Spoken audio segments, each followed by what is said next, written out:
Um, so I'm hopping on today because I said I would yesterday when we was on live. I kind of want to do some astrology shit today because I've been restructuring astrology. I told y'all that last like a while ago. And I just got done doing like human design reading and stuff like that. And so I kind of want to do some astrology stuff. Um, like from the soul lens. Really, I feel like human design is probably hold on. I feel like human design is probably more like a lot more information, but um sorry, I'm having trouble concentrating on one thing at a time. But I'm doing some. I want to talk about like the astrology portion of it because I am going to be teaching it like in one of my courses, which yesterday was a great day because yesterday I hopped on here and I was basically talking about how I was kind of struggling with putting the course together and I was kind of feeling like that I wasn't really trusting myself when it comes to putting this course together, but I realized that it's the energy.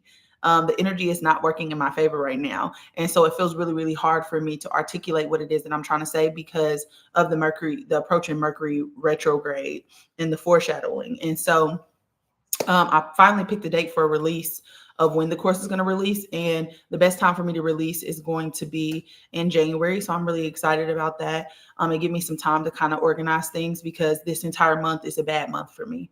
Um, for like what the energy is changing into and out of. Like I'm a Taurus moon and a Scorpio. I'm sorry, I'm a Taurus sun and Scorpio moon. Hey, Nidia.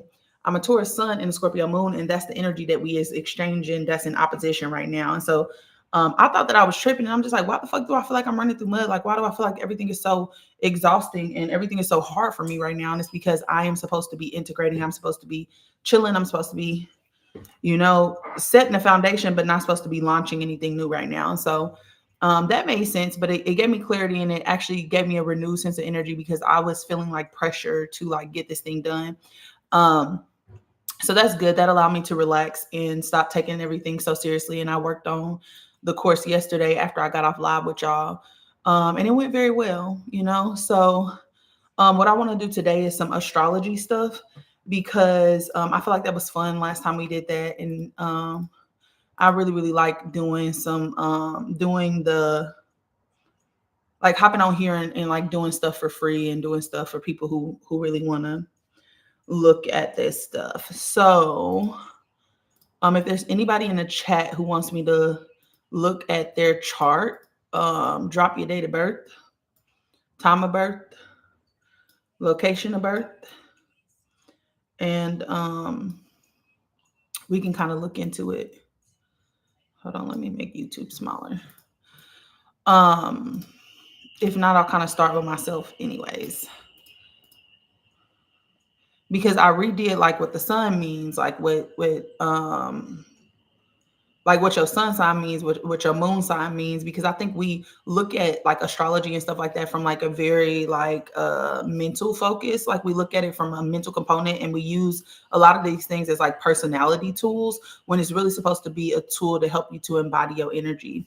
And so yeah, I'm kind of I think we looked at perfection years and stuff last time. Okay, Chrissy. Thank you, Chrissy. Let's look at what we can look at for you, Chrissy. So what's that? September 23rd.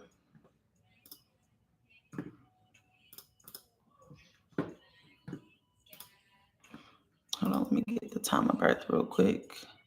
Okay, so 6:58. It pays to be on here early, girl. And then Dallas. So good. I'm excited about this too because I feel like I have not shared this yet, y'all.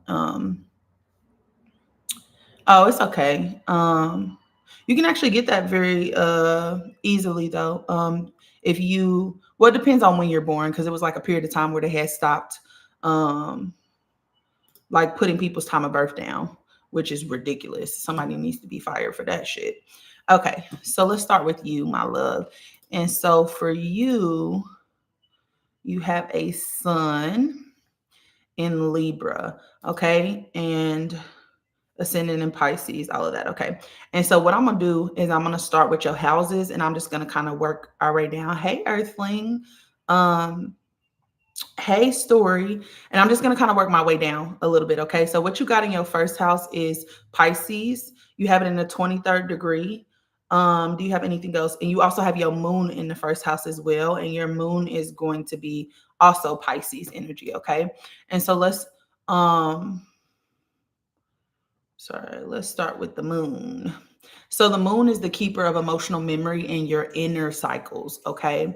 And so the role in the embodiment timeline of the moon, it governs your subconscious programming, emotional intelligence, and the memory vault of your incarnational lineage. So it reveals how your soul remembers its past, especially in early life and inner childhood phases. And so the moon guides your emotional safety and also self-soothing patterns, like how you mother yourself, some conscious flame responses, and this is before your oversoul is fully embodied, like the things that are in your belief systems.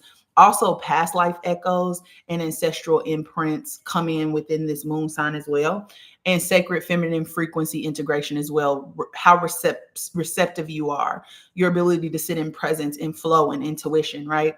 And so, in the embodiment timeline, the moon reflects the foundation from which your oversoul will rise. Okay, so you have to have this moon sign in balance in order for you to even embody, right? Your internal world needs to be in balance because it starts from the inside out and it holds your soul's first voice in this life. Okay, so the flame or oversoul layers activated connect to your inner child flame, often influenced by your maternal line, because it's the mother, activating your emotional body and capacity to hold frequency fluctuation as well. Me, I have a Scorpio moon, and baby, the intensity, all or nothing, the extreme shifts of energy, that was something I had to learn how to navigate. With yours being in Pisces, let me go to Pisces real quick. Yours is around unity, release, and divine memory. And so the soul lens that you're looking through with this Piscean energy in the moon sign is a soul. The soul dissolves the illusion of separation and returns to the ocean of source with compassion and grace. Hold on, shit. Okay. And so you're the dream dissolver in this moon sign. Okay. Hold on. Sorry.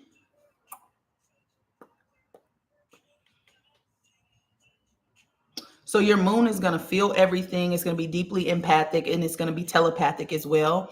But the shadow side of your moon, it becomes overwhelmed by collective pain or lost in other people's emotions. Um, Let me go back to Pisces. Pisces is the oversoul of divine dissolution, source memory, and dream embodiment. And so people who have Piscean energy are dream walkers. And especially what you having in the moon sign, which is the subconscious, right? You walk through this liminal space, okay? And so Pisces are veil lifters, they're timeline dissolvers, they're mystic bridges and remembrance keepers. Pisces carry the oversoul codes of divine return, the release of separation, and the reabsorption of soul into source, which means that this separation is really like judgment. And because Pisces is more like a high priestess energy, right? And so the things that kind of separate us are going to be judgment, they're going to be fear, because fear causes fragmentation. It's going to be comparison. It's going to be like things like that. And Pisces is really about like feeling new feelings. And so Pisces is super emotionally intelligent, right? It's really actually a really great moon placement to have, because it kind of works with what that energy is. So with Pisces, you need to release yourself from separation, and then you need to reconnect yourself with source. And the way that we reconnect ourselves with source is through self-love and also seeing the beauty in our experiences. Okay. So it is the archetype of sacred surrender, where illusion dissolves and the eternal self reawakens. And so the soul lessons that kind of come with this Piscean energy is embodying divine remembrance within the human form, meaning like you were supposed to embody and bring that wisdom down back into this body. And so you're supposed to make embodiment more human, holding compassion without absorbing distortion, which means learning how to witness other people without jumping in to save them, learning how to witness other people without feeling like you need to do something besides hold space for them. Okay. transmuting illusions into spiritual insight as well, which means that every experience is an opportunity for you to learn something new. And if you look at it through that lens instead of this lens of victimhood, um, you're going to be you're going to be a wise guide to other people. Okay. Trusting inner vision beyond logic or form, which is being able to trust in the insight that you're getting from the inside and not being so mental focused, or over analyzing things like that, and returning to wholeness or oneness while still honoring individuation. And so, like, you being this bridge between the seen and unseen, you fully being embodied in the seen realm, but you also being anchored in the unseen realm as well. Okay. The things that Pisces tend to run into is escapism, is dissociation, is idealistic bypassing. Sometimes y'all just seem like y'all up in the fucking clouds. Sometimes my dad actually has a Pisces moon. One of my favorite cousins has a Pisces moon. And even though we go deep, in those conversations, some of it needs to be kind of rooted in reality. There's a bit of a martyr and savior complex as well when it comes to that Piscean energy. And so you have to be careful with that to balance out that moon energy. Because you could tie your worth to how much you give or being needed. You could also tend to prioritize other people's needs in front of your own, that type of thing. Absorbing collective pain, leading to energetic depletion. You really, really need to have good energetic boundaries and good awareness of yourself. And also make sure that you're not spiritual bypassing, like really sit with the emotion and alchemize the emotion. Confusion between personal truth and collective emotion as well. And so not being able to figure out what's yours and what's everybody else's, and then avoiding boundaries in the name of spiritual connection.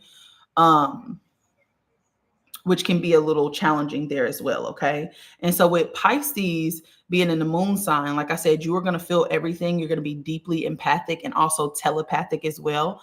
But the shadow side is you might become overwhelmed by collective pain or getting lost in other people's emotions. And so you need to really, really make sure that you have good energetic boundaries. Make sure that you pay attention to how people make you feel when you're around them. And so what I would do is kind of track, hang out with people one-on-one. Once you hang out with somebody and you come home, what's the difference between how you felt before you left the house and when you came back? And it usually lasts about 3 days, and just kind of track how you feel. And if somebody makes you feel filled up, you can't wait to hang out with them again. That's a yes. Those are people you need to spend more time with. But if you feel depleted, then that's somebody who you're probably either trying to fix, heal, or save, or there's energetic heaviness within that relationship. Okay. And so for you, since everything starts with your inner world, you really, really need to pay attention to how things make you feel. You really need to not run away from your feelings, but embody them, because a lot of them probably don't belong to you, but they're meant to. There's some type of wisdom within the resonances that are coming through you.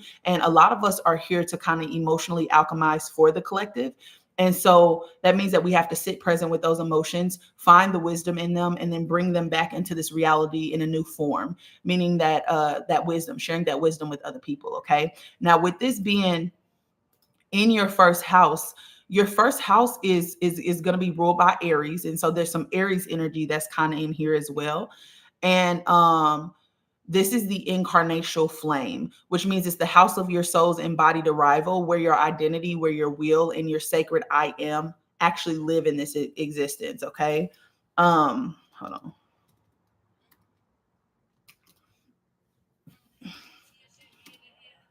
Oh shit. Hold on. Okay. And so, oh, I must have missed something. So the first house is the house of identity and incarnation, and this is where you have this Pisces moon. The keys to the first house is understanding that it's self. Hey, Stony. Hey, Pashe. It's the physical body. It's your aura, but it's also your approach to life. Okay. And when it comes to your oversoul path, this is the gate of entry. Okay. It's the signature, your oversoul stamped upon arrival into this life. And it defines how you interface with the world through your body, through your voice, through your energy, and through your aura. And you're going to tend to feel everything. You're going to tend to absorb everything. Okay. The first house holds your original flame impression, which is your primal way of walking as a soul in skin. This house teaches you what does it mean to be me, right?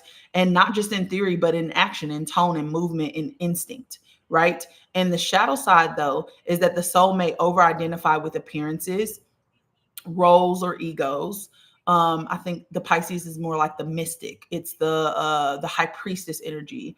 emotional energy as well. And you don't want to over identify with your wounds, right? Rejecting the body as a vessel of spirit, experiencing fear around being seen or fully showing up, performing identity based on other people's expectation, or collapsing into people pleasing or overshaping the self. Okay. Now, with Pisces already having that energy in it, this is just more amplified for you. Okay. These patterns often emerge from soul memory of exile, fragmentation, or identity based punishment. And so the soul lessons here are to embody the oversoul through presence, not performance, which is so important for Piscean energy, because Pisces energy is trying to reach deeper truths that we have not already discovered, which means that you need to sit in presence where you're not doing anything, right? And I think in this society where we've constantly been told to do more or give more or whatever to kind of earn things, you don't really need to earn it. You just need to sit in the state of being, and not performance. Also anchoring your identity in internal flame, not external reflection, meaning really knowing yourself is really important. Allowing self-expression to be fluid, intuitive, and unmasked, and then embracing the body as a sacred vessel of remembering. Okay. And so excuse me. So that's the house that first ascendant is in. But it also is what degree is this in? So you have Pisces in the 23rd degree, and you have your ascendant also in the 23rd degree. And so let's talk about that real quick. With it being in the 23rd degree, this is also going to be Aries. Hold on, wait. No, it's not. Just kidding. Okay, so we're talking Pisces. Let's go to Pisces. Okay.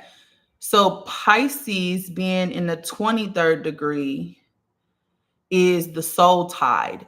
And this means that feeling the rise and fall of collective emotions is what you're going to be experiencing throughout this incarnation. Is you're going to, every time we ebb, every time we flow. And so that kind of makes you a collective mirror. When it comes to what we need on an emotional level, nobody's really going to understand what the collective needs more than you, or more than people who kind of have this placement.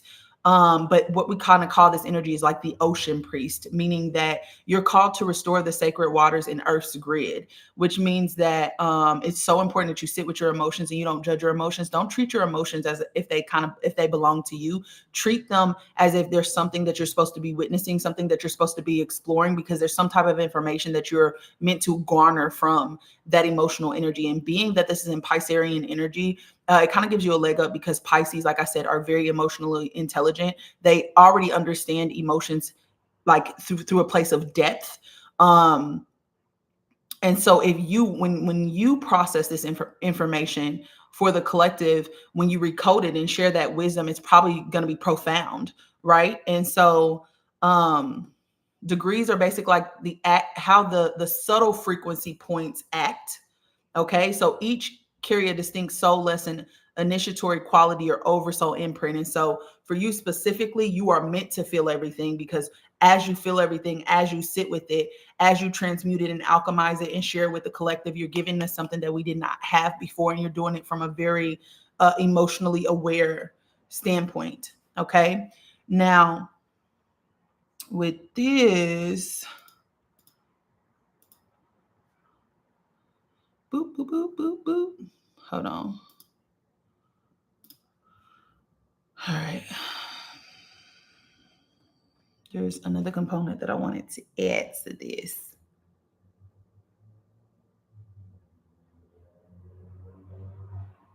Is there another component I want to add to this?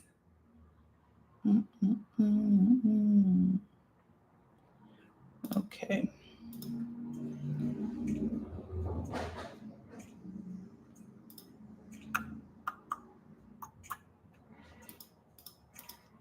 Okay. So that's the first house. Let me see what aspects with the first house. So your sun is opposite your moon in the first house. Okay, so let's talk about your aspects. So you have sun opposite moon, which means what other people need and what you need are kind of always going to be in this battle. Okay. And with you having a sun in, what was that sun in? Libra. which is a masculine energy, but still a loving energy. And then you have your ascendant in Pisces, or your moon in Pisces. There's always going to be a battle in between those two energies. Okay. And so we just talked about Pisces. Let's talk about Libra for a second. So Libra is the oversoul of harmonic mirroring and divine balance. And so this is going to be, being that this is in your sun, what helps you with what you came here to contribute, right? And what you kind of do naturally is harmonize people, bring people into coherence. You also establish like mutual relationships, mutuality within relationships, right? But this energy tends to um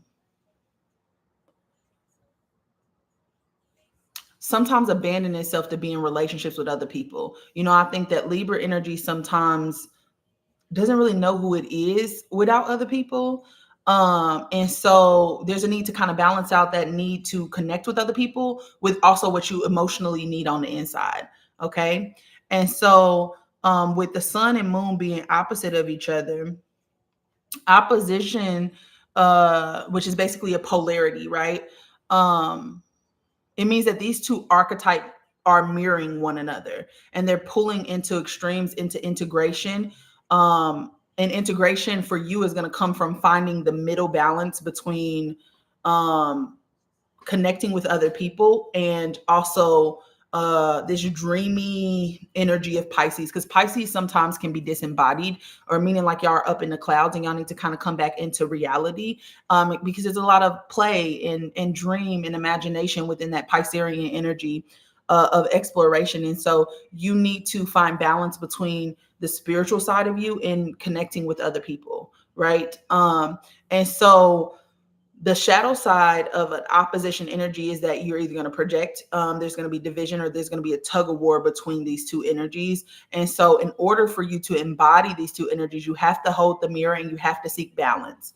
Okay. um so let me tell you specifically, just kidding. um So anytime something is in opposition, it means that those energies are mirroring each other. Okay. The energetic themes that are going to be around here are reflection, our polarity, our sacred balance. Um, the shadow side is going to be about blame. It's going to be about projection. It's going to be about relational distortion. And then the soul lesson that comes from this is wholeness through reflection, owning the mirror. Okay. And so let me give you these two specifically. So we got the sun and the moon. Okay. So the sun is going to be your identity. The moon is going to be your emotion. Okay. And so the theme here is radiant authenticity. Okay, when the sun and the moon. Oh, I'm sorry, that's actually conjunction. 1 second. The sextile, trine, square. Okay, sorry. So the sun and the moon is going to be ego wheel, which is your sun, Libra, versus emotional need. Okay. And so you're going to find yourself oscillating between logic and feeling. Okay, which can cause an identity crisis. And so the goal is to harmonize your personal purpose, which is to connect with other people, that connection, that bringing people into balance, that harmony, that mutual reciprocity, right?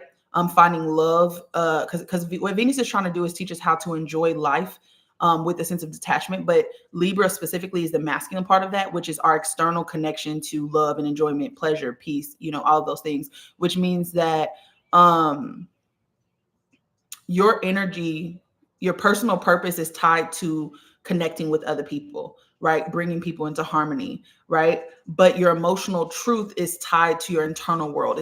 Pisces is very deeply internal, right? And so with Pisces energy, sometimes can come isolation, it can come detachment from the world around you. And so you need to find balance between exploring yourself and connecting with other people. Okay. Um, so is the moon aspecting anything else? And that aspect is at the 7th degree.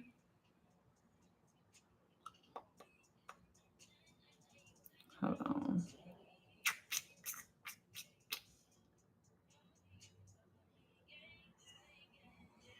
um, which is reflecting the hidden pain and divinity of other people. Okay. And so let's see if the moon is aspecting with anything else. So your moon is also opposite Jupiter. Your moon is opposite Saturn, and your moon is trine Uranus, square Neptune, conjunct your ascendant, which is the one that we want to look at, conjunct your ascendant. And so, what is this?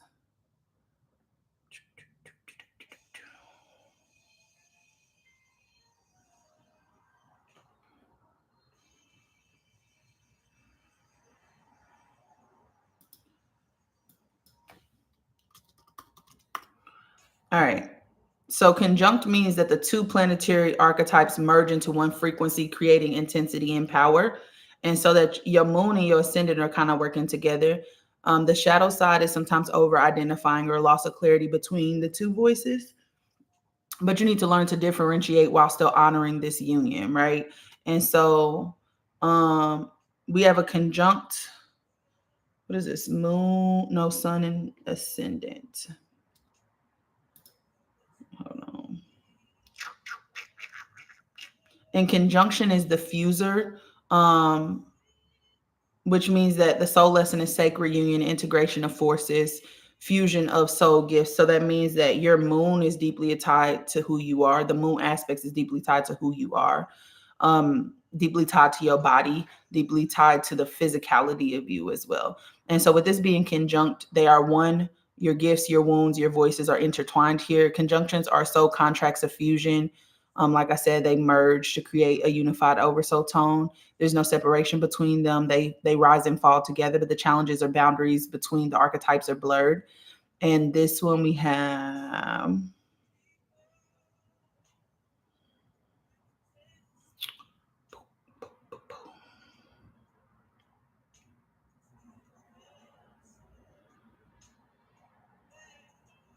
wait, hold on, is this conjunct? Ooh, I gotta add in the ascendants. Let me take note of that. We're gonna have to go back to that because I've been building this out. But that's why I wanted to get on here and do these because I don't know where my blind spots are. And so ascendant aspects need to be added. Okay, good. Okay, so that's house one, girl. I'm a Pisces. I feel most safe with Cancers. Everyone else is a dance. Oh, okay, water. That would make sense. Hey, Twyla. So Chrissy, you still with me so far? Hey, Hydra. Oh no, I'm doing some astrology work, y'all. Um, just because I feel like I haven't did that in a while, and um, yeah, yes, I'm still here. Okay, cool. And so let's look at your second house. So you have second house in Taurus, which is a good placement, because second house is ruled by Taurus. What do you have in your second house? Nothing, which is good. Okay, so let's just look at your second house. Um, so second house is going to be the temple of worth. And so it's the house of value remembrance, where you're remembering your values, resource stewardship, which is like tending to things, not from this place of scarcity, but from this place of trust. And then the soul's relationship with embodiment and sufficiency actually come from the second house as well. Okay. And so the second house is the house of worth, resources, and earth anchoring. Because if you think about Taurus, Taurus helps us to build the foundation of stuff, right? And so value, self-worth, money, resources, ownership, physical comfort is what kind of comes from this house. And the second house encodes how your oversoul grounds its frequency through matter, worth, and tangible resourcing. So it reflects your innate sense of value, not only in terms of the material world, but in how you steward energy, how you tend to your body, how you receive from the earth, right? And we need to receive from the earth. And the only way that we can receive from the earth is through presence, because presence is what connects us to everything. But presence is also the energy of reception. It's feminine energy. The earth is feminine. And it helps your body to move into this energy of reception. And whether you know it or not, your body belongs to the earth. That's why the bottom four chakras are the elements, right? Because your body comes from the earth, right? And so this house teaches the lessons that you are worthy of what supports your soul path. It is often a core house of flame bearers who are learning how to receive without guilt, anchor resources in alignment, and walk in sacred economy. But it's really important that you understand that this is the house that helps you to. The first house is about self. The second house is about what do you value, so that you can prioritize your life around what it is that you value, right? And people who have Taurus in the second house sometimes end up tying their worth to money and what they have, which can cause materialism a little bit. And what I mean by materialism is not materialistic. There's a difference between materialism and materialistic. Okay. Materialism is an appreciation for the material realm, an appreciation for the physical body, the appreciation for trying new things, an appreciation for living your life through your senses, because that's what Taurus helps you to do, right? And so your second house actually is at home.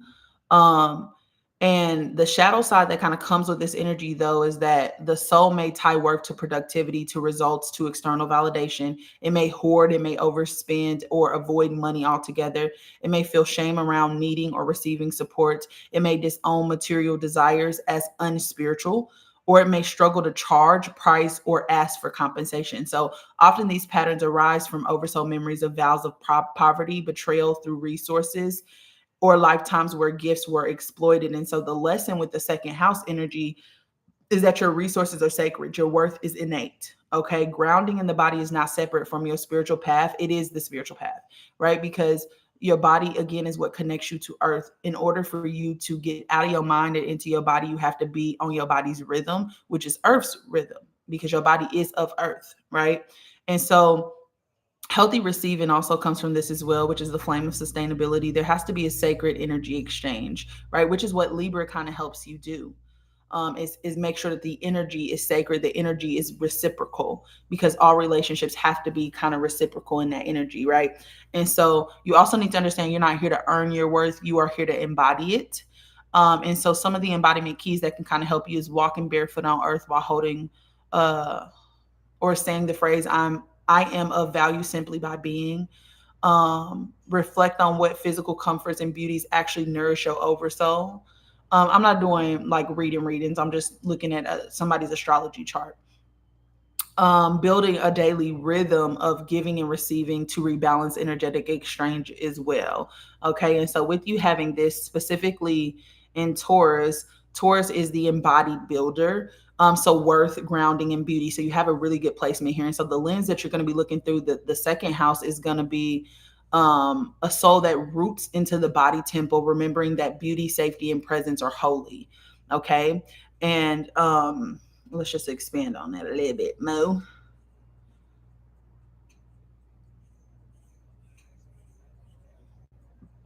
Taurus is the oversoul of sacred embodiment. It's the earth anchor. And so you have to be really in tune with your body. You have to be really in tune with earth in order for you to embody self-worth. Okay. So this is embodiment, priestess, priest, guardian of pleasure, beauty, weaver, resource steward, all of those things. Taurus carries the code of soul embodiment, receptivity, devotion to the material plane, and deep inner stillness. It reminds the soul how to be with life in presence. And so in order for you to have a good concept of your values and your self-worth, you need to sit in stillness, right? Because we're talking about earth and anchoring into earth. Earth is a feminine energy, which means that presence is necessary, right? Because in order to get into feminine energy, you have to get into the energy of receptivity, which means that you're going to be very magnetic, by the way, once you can learn how to balance this out. However, you have to stop chasing, right? Which means like this belief system that you have to earn everything and you got to give more, you got to do more. Taurus actually can be in a very ambitious energy, and Taurus is going to be the energy that puts the pedal to the motherfucking metal. All earth signs get it done, right? But you want to make sure that your field is working for you so that you don't have to physically work, because you don't have to physically work, right? Taurus connects you back to the earth. And so if you're exploring life through your physical senses and you're going after things that truly make you feel good, like, one thing about a Taurus is they're going to have the good food. And I'm a Taurus baby, so I'm telling you. We gonna know where the good food is. We gonna know where the good fashion is. We gonna know where the good views is. We gonna know where the good vacation spots. We gonna know where everything is. We gonna have all the tools in our little house that you need. Things that we don't even know that we need. We gonna have them in the house just in case you need them, right? And so, what you need to do is start, if you want to figure out how to untie your self worth from material things, right? What you need to do is explore yourself more, right? And also self love, because Taurus is the internal energy of Venus, which is self love. And so you have to learn how to prioritize yourself and stop prioritizing everybody else's comfort in front of your own. And so, this energy, second house energy, like I said, it does help you to have Taurus in that second house. But Taurus is a loving energy.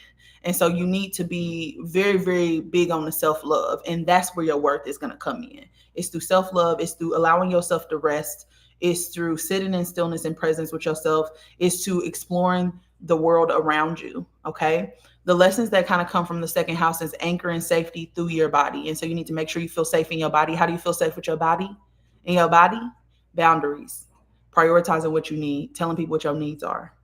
Okay. Experiencing beauty as a divine birthright. Beauty is a birthright for you. And so don't let money be your master. And what I mean by that is, well, I don't got no money, so I can't do nothing. And I'm just in the house for 30 days and 30 nights, right? No, instead, what you should do is go try do free things. There's the park, there's beaches, there's libraries, there's gardens, there's all kind of shit that you could do for free. Instead of going to a pottery class and spending $150, why don't you get the kit and caboodle off of Amazon and do it in the house? I do painting sips all the fucking time. I go paint in the park, I color in the park, I'll sit on my porch and just sit outside. To me, that's me doing something. And I feel recharged every motherfucking time. And so don't let money be your master. Understand that experiencing beauty is your birthright. And there's so many other ways that you can experience beauty. And so Venus energy is music, it's beauty, it's art. It's all of the things. And especially now when we live in this realm of social media, we have way more access to stuff. When we live, because you can get on YouTube and you can see a whole art show, a whole art exhibit, a whole whatever. There are other ways to explore. And so you want to make sure you're experiencing beauty every day. You're doing things that you enjoy every single day, because that's going to help you to figure out or disconnect your worth from external validation, because you are constantly validating yourself. You're constantly meeting your own needs, right? Creating stable containers for growth and soul nourishment, releasing attachment to possessions and predictability, and slowing down so you can receive life fully. Okay, that's what Taurus helps you to do, because we move slow, baby, at our own pace. All right. The shadow side, though, is over-attachment to material comfort or routine, resistance to change or soul upheaval, numbing or stagnation in pleasure without evolution, control through resources or withholding, disconnection from emotional undercurrent due to overgrounding. Okay. And since again, let me see, where is Taurus for you? Okay, it's in your second house. I just want to make sure it wasn't nowhere else. Okay. Um, Okay, so that is a Taurus, and you actually have this in the third degree. And so let's see what little flair that adds. With this being in the third degree, that puts you in root awakening, which means you need to root into the body, because that's what helps to stabilize your values, your desires, and your inner worth. How do you root into your body? You listen to your body. The language that your body speaks is feeling. Okay, and so before you get up, don't let your mind jump in. How do I feel? If you feel full of energy, that's the day to be out and about and around people and explore your external environment, connect with other people, all of the jazz. But if you wake up and you feel tired, it's time for you to rest. I'm talking max benefit for minimum amount of work. That's what you need to be doing. Okay, that's going to help you to root into your body's rhythm, right? But it's also going to show your body that you're showing up for yourself, right? Because you're listening to what you need. Okay. On top of that, when you have new experiences, there are no bad and good experiences, right? It's more so about, is this experience aligned or not? And so when you have an experience, if it makes you feel good, that's a yes, keep going through towards that. But if it doesn't, that's a no, set a boundary. Okay. Because you are more so about root awakening, which is stabilizing in your values. You need to absolutely prioritize your life around what you value, which means you need to be clear about what it is that you value. Okay, don't wait until shit show up in your reality to figure out whether or not you like it. You need to preemptively know that shit, right? And then your desires are important. The things that you're passionate about, you need to try those things. And so if you're curious about something, go towards it, because curiosity is intuition. Okay.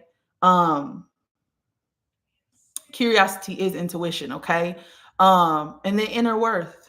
You need self-love, because when you love yourself, you don't have to look for that outside of yourself. And love is not an emotion. We have that so confused. Love is not an emotion. When you look at love as like an emotion, you are waiting for somebody to make you feel that way. Okay? You're chasing that feeling. Love is an embodied state of being. And I'm going to teach that in my course, because I think we need to rewire that. It was a state of being that you used to exist at, right? It's not an emotion. It's a frequency. You can continuously experience love every single day through experiencing the beauty of life, because Venus is teaching us that. So connection with other people, which is Libra, the masculine side, the external, out, pushing energy out, pushing love out, right? But pulling love in, Taurus, self-love, exploring yourself, exploring new things, showing up for yourself, having healthy boundaries, telling them motherfuckers no, right? That's internal. Okay. And so with you having it in this three, understand your body is an oracle. Your body is an oracle. Okay. The oversoul speaks through your senses. You feel everything. Your body's an oracle. Pay attention to what your body needs, because if you live life through your mind, you are going to struggle. You are going to suffer. Okay. Because your body is the oracle. Your body is what reads, is what sense, is what does all of the things. All of the work for you comes from your body. And so you need to be rooted in your body. Okay. To have a good concept of self-worth. Okay. To make sure you prioritize things, prioritize what you need in this reality, to go after the things that you truly desire. All of that is going to require presence, stillness, self-love. Okay. Next, we have third house, Gemini. Okay. Third house. Do you have any other energy in your third house? You do not. You just have a third house in Gemini in the second degree. Okay. And so third house is going to be the bridge of voice and memory. Third house is about communication. The house of sacred communication, soul coding, and how the oversoul speaks into the world through thought and word. Okay. The third house is where thought becomes frequency and voice becomes the mirror. Okay. And so it's the house of thought, voice, and soul messaging. It's about communication, thoughts, speaking, writing. It's also about siblings and also learning as well. And so the third house holds the initial coding of your soul's voice, not just as your ability to speak, but the energetic patterns that shape how you translate oversoul into words. Okay. So how deeply you're connected to your oversoul, because whether you know it or not, communication, the best communicators are those who understand how they feel. Okay.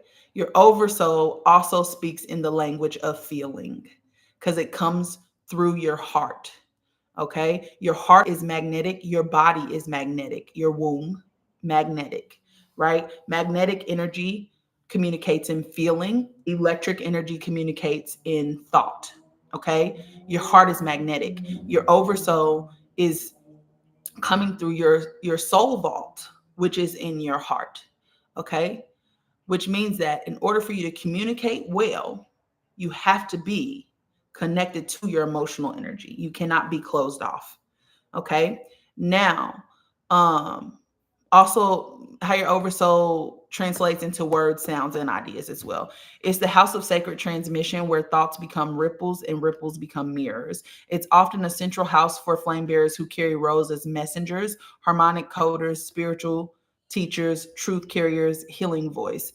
Me, I have stellium in my third house, and that would make sense because I am a spiral teacher, right? For you, you don't have any energy here except for Gemini, but Gemini does help. Why? Because Gemini is the energy of outward communication. It's the masculine side of Mercury. Okay. Gemini is more like a gatekeeper energy. And so in the shadow side of this third house, the soul may suppress its voice due to fear of judgment, rejection, or punishment. Gemini can be quite indecisive too sometimes. Overthinking or compulsively communicating to fill the silence. Staying in superficial or fragmented expressions, struggling with scattered learning or lack of grounding in one's message, carrying trauma around, being misunderstood or misquoted. Okay, these shadows often arise from past life where voice led to harm, exile, or distortion, particularly for those who have like rose violet, which again, that's me, and deep indigo flame lineages. And so the soul lesson here is your voice is the vessel for oversoul remembrance. Okay. Silence is as sacred as speech. Discernment is part of truth carrying, learning when to speak, right? Thoughts carry frequency. Tending the mind is like tending the field. You need to tend the mind because your mind, again, is going to be the barrier into your subconscious. You got to get past your mind and your thoughts in order to ever feel. Because if you don't, you will spend so much time up here that you're intellectualizing feeling. And that's like trying to understand apples by cutting open oranges. They speak two completely different languages, right? And so you need to make sure that your mind is in its right role. Your mind is not the master. You can never figure anything out from your mind. You only figure things out from feeling. Okay.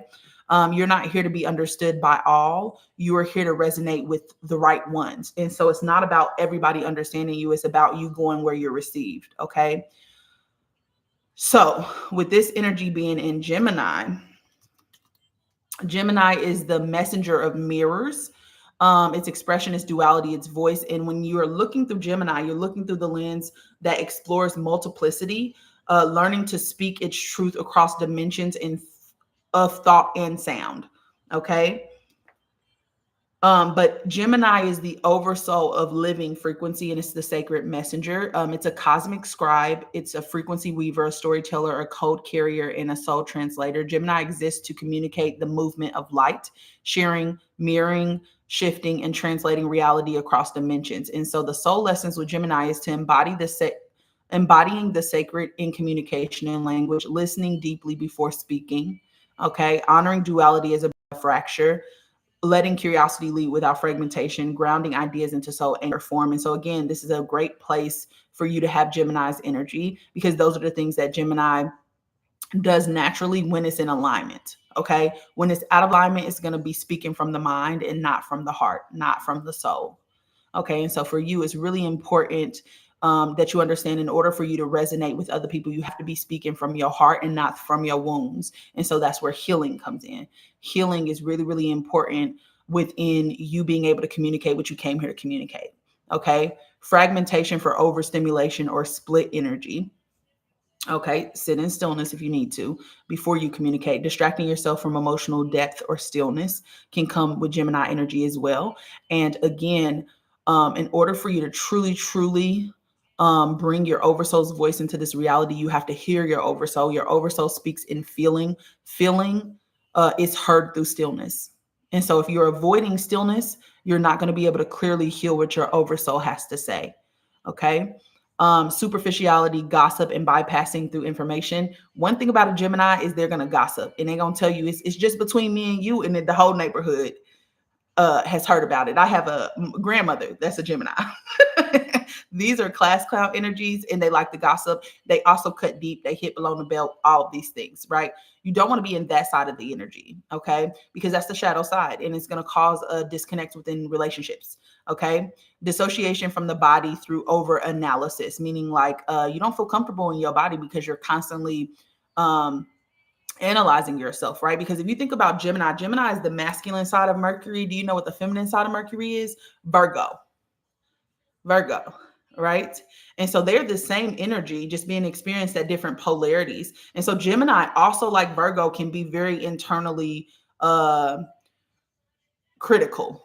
Okay. And so you just have to be careful of that, because if you're constantly over analyzing yourself, it can be really, really hard for you to show grace to yourself, right? Because Virgo gets stuck in perfectionism, right? You don't want to be in that energy, especially when it comes to communication, because then you just end up not saying anything at all, which doesn't really work to your benefit. Okay. And so this energy is in the second degree, which is soul curiosity and light coded perception. And what that means is you have this voice split. And the voice split is when the soul fragments in language. Okay.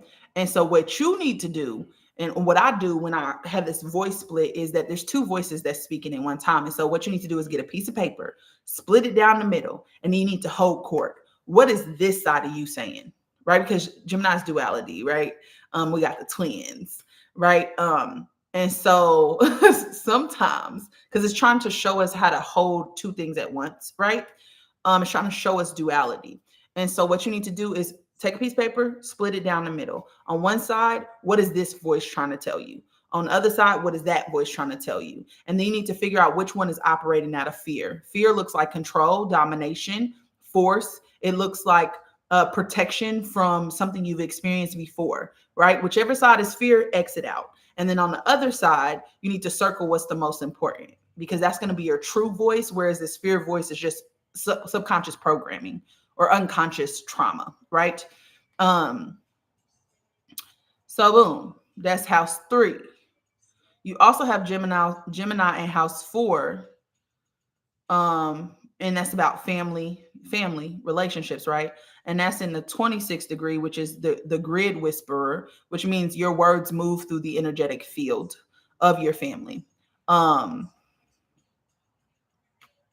Which means that you're a frequency bridge and you're a translator of divine patterns within your family dynamic. And so it's so important for you, particularly, to speak up in those family dynamics. Okay. Now, I already gave you the information for Gemini, but now let's apply this to the 4th house. Okay.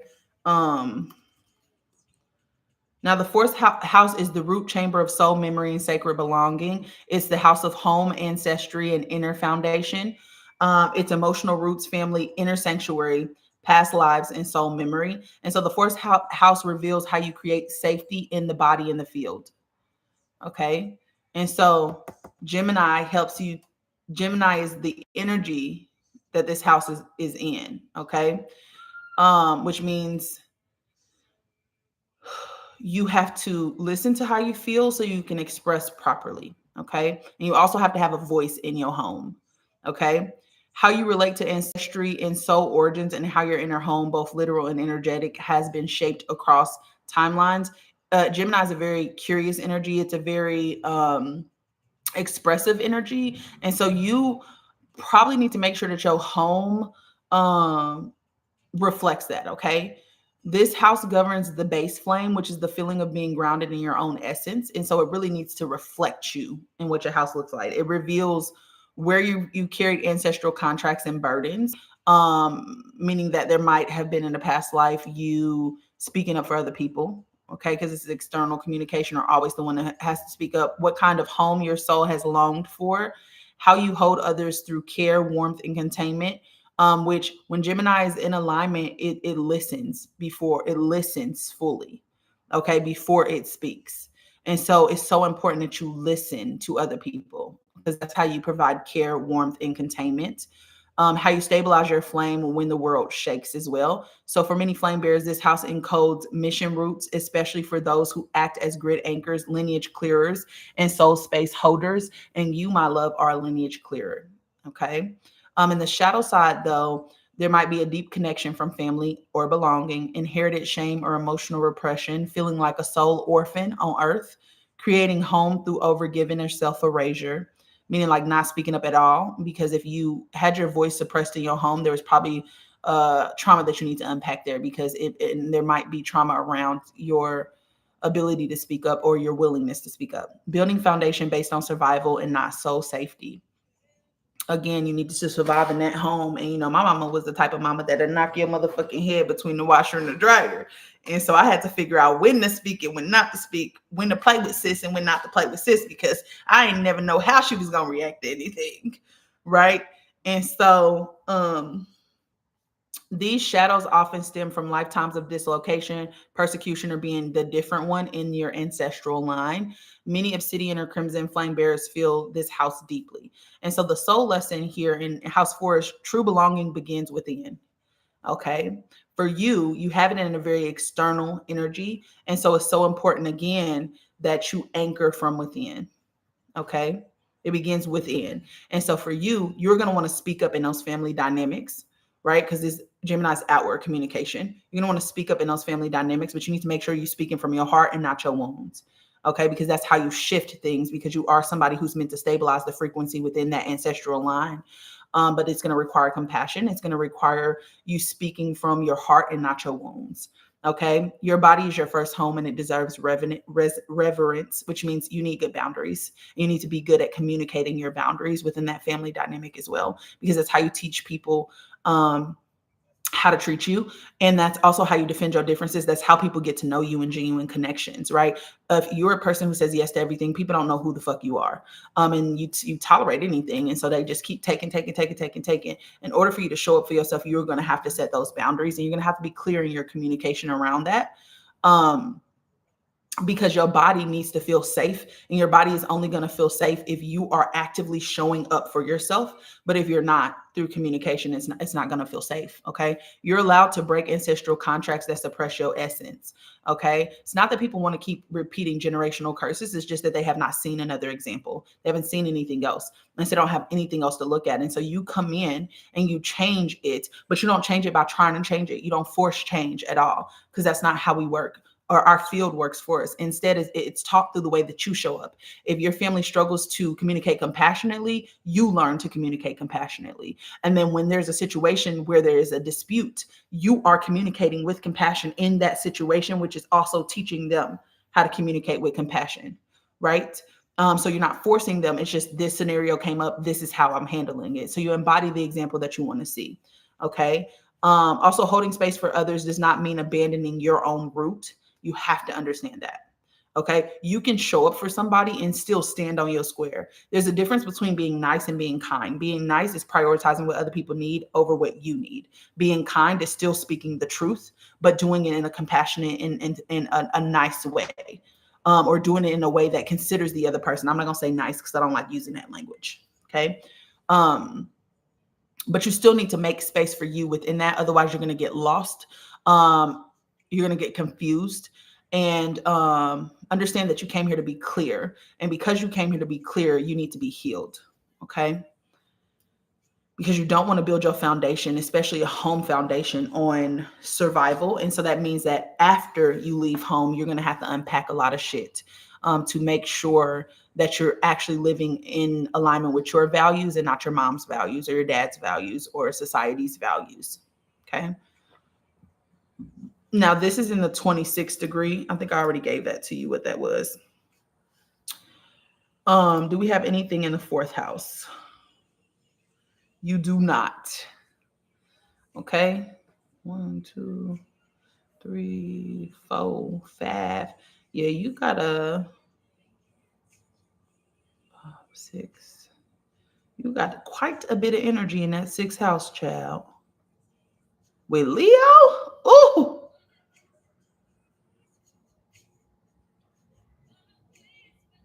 Ooh, you wasn't born with all these retrograde planets, girl. So good for you.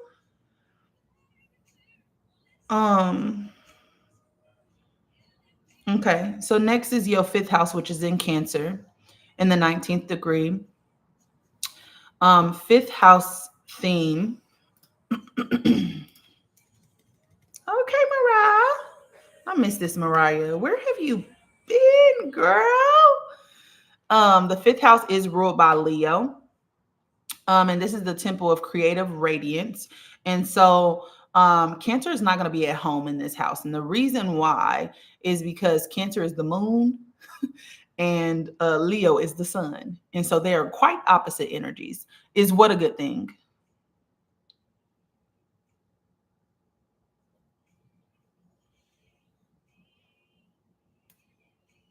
I'm gonna wait for your response.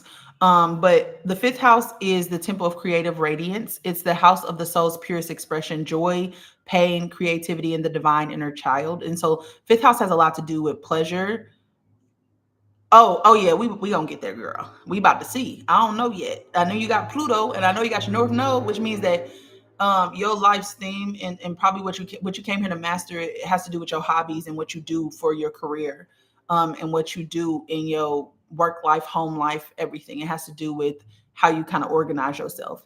Yeah, this is somebody's personal chat, y'all. I mean, a chart, y'all. So when I hopped on today, I just wanted to do some astrology stuff, and so I just had somebody put their date of birth in the chat, and so I'm just kind of going through their chart. I don't have a client until 5:30 today, so I just wanted to hop on and just do some random shit. And so if you have your chart, pull it up, um, and just kind of follow along. You might have some of these placements, you might not. Um, but the fifth house is also somewhat of a relation house as well. Okay, and so when it comes to the fifth house, this is where your soul's essence becomes joyful expression. It's sacred creation. It's divine play. So the fifth house is the house of joy. It's the house of creativity and sacred expression. It's soul gifts. It's inner child. It's romance. It's play. It's creativity. It's light expression. It's all of the things. Okay. So the fifth house governs how your soul expresses its uniqueness through creativity, pleasure, and joy. It carries the codes of light embodiment. Your ability to radiate, to create, to inspire, and to move from delight instead of duty. Okay, so move from passion, the things that light your soul on fire instead of duty. That's what the fifth house is really teaching you how to do, right? It's how to keep that child spirit alive, how to be in that energy of imagination, how to be in that energy of trying new things and just kind of exploring without thinking too much about it, right? And so this house reveals your soul's natural artistry and forms of expression, how your inner child still speaks, plays, and desires to be seen, what brings genuine joy and aliveness into your field, and how you magnetize and co-create in alignment with your oversoul flame. Again, you have this in Cancer, and so you're going to be very family oriented. You're going to be a person who probably needs some type of belonging, some type of nurturing, but Cancers also care a lot about safety within their space as well. And so you might be a person who really takes care of your home, or the space that you're in, or you might be a private person. Just depends on how you're experiencing this energy. But it also reveals how you magnetize and co-create in alignment with your oversoul flame. And so for you, you're going to take on more of a nurturing energy and nurturing yourself. So you need to reparent yourself, remother yourself. Okay. It is the house of flame muse, the playful healer, and the unapologetic expression of sacred weirdness. But in the shadow side, it can manifest as suppressed joy due to shame, fear of being too much, or early repression. Specifically, when it comes to Cancer, Cancer struggles to belong. Okay, and so if you were rejected or not fully seen or fully heard, that's more of that Cancerian energy. Um, oops. Because that means your childhood wound is probably in a Cancerian adjacent or Cancerian energy. Um, so it feels unlovable, and it has a lot of abandonment issues which stem from childhood experiences, which can cause them to either nag or feel empty. They may overcompensate through nurturing other people, which leads to people pleasing. But Cancerian energy, when it's in its shadow, sometimes can be smothering, and very clinging, because it needs emotional attention and validation. And so it avoids close relationships due to fear of loss and abandonment, but it still seeks relationships through people pleasing, but it doesn't really receive anything in return. And so this can kind of throw you off of that energy that really, really needs to be rooted in itself, for validation. Okay. Because this energy tends to seek validation by trying to nurture family and heal some core wounds. And there's heightened sensitivity here. Cancerian energy is very sensitive and vulnerable, specifically within family dynamics. And so, what that can cause is if they weren't given what they needed as a kid, they tend to idolize unattainable partners. And it's really just like that energy of validation. If I can get this person who's unattainable to love me, then I am lovable, and so that can cause some issues. And so what Cancerian energy really needs is to heal through self-love and self-acceptance, which can be achieved through emotional exploration, therapy, or self-care practices as well. And they need to create a sanctuary at their home, and they're here to kind of find their sense of belonging and wholeness as well. Okay. And so what we see in the fifth house is the suppressed joy due to shame, fear being too much, over identifying with being liked, validated, or impressed, fear of failure, or a wasting energy on frivolous joy, which can be like those quick dopamine hits, scrolling through TikTok, that type of shit. Romantic obsession, codependency, or creativity tied to approval. So many flame bearers with core fifth house imprints have past life memories of having their gifts rejected, manipulated, or exploited, leading to creative blocks or fear of visibility. And so with having Cancer within this energy, if Cancer is unhealed and there is a mother wound or there's an abandonment wound, you're going to struggle a little bit when it comes to experiencing real joy and real pleasure, and might a little bit in relationships as well. Okay. So your joy is your light work. It's so important that you experience joy every single day. You're a person who kind of needs community, needs to belong. And so you need to go where you're received and find your people. Radiance is not a luxury, but a flame key. Expressing your gifts is an act of devotion, not performance. You don't need permission to play. Joy heals your timelines. So you need to re-explore yourself. You might need to do this alone, because I think Cancer sometimes struggles to be alone. Okay. The inner child is a sacred oracle. Listen to it often, because your inner child is really just trying to help you to reconnect with who you are at your core. Okay. So that's fifth house. And then we have Cancer in the 19th degree. And so,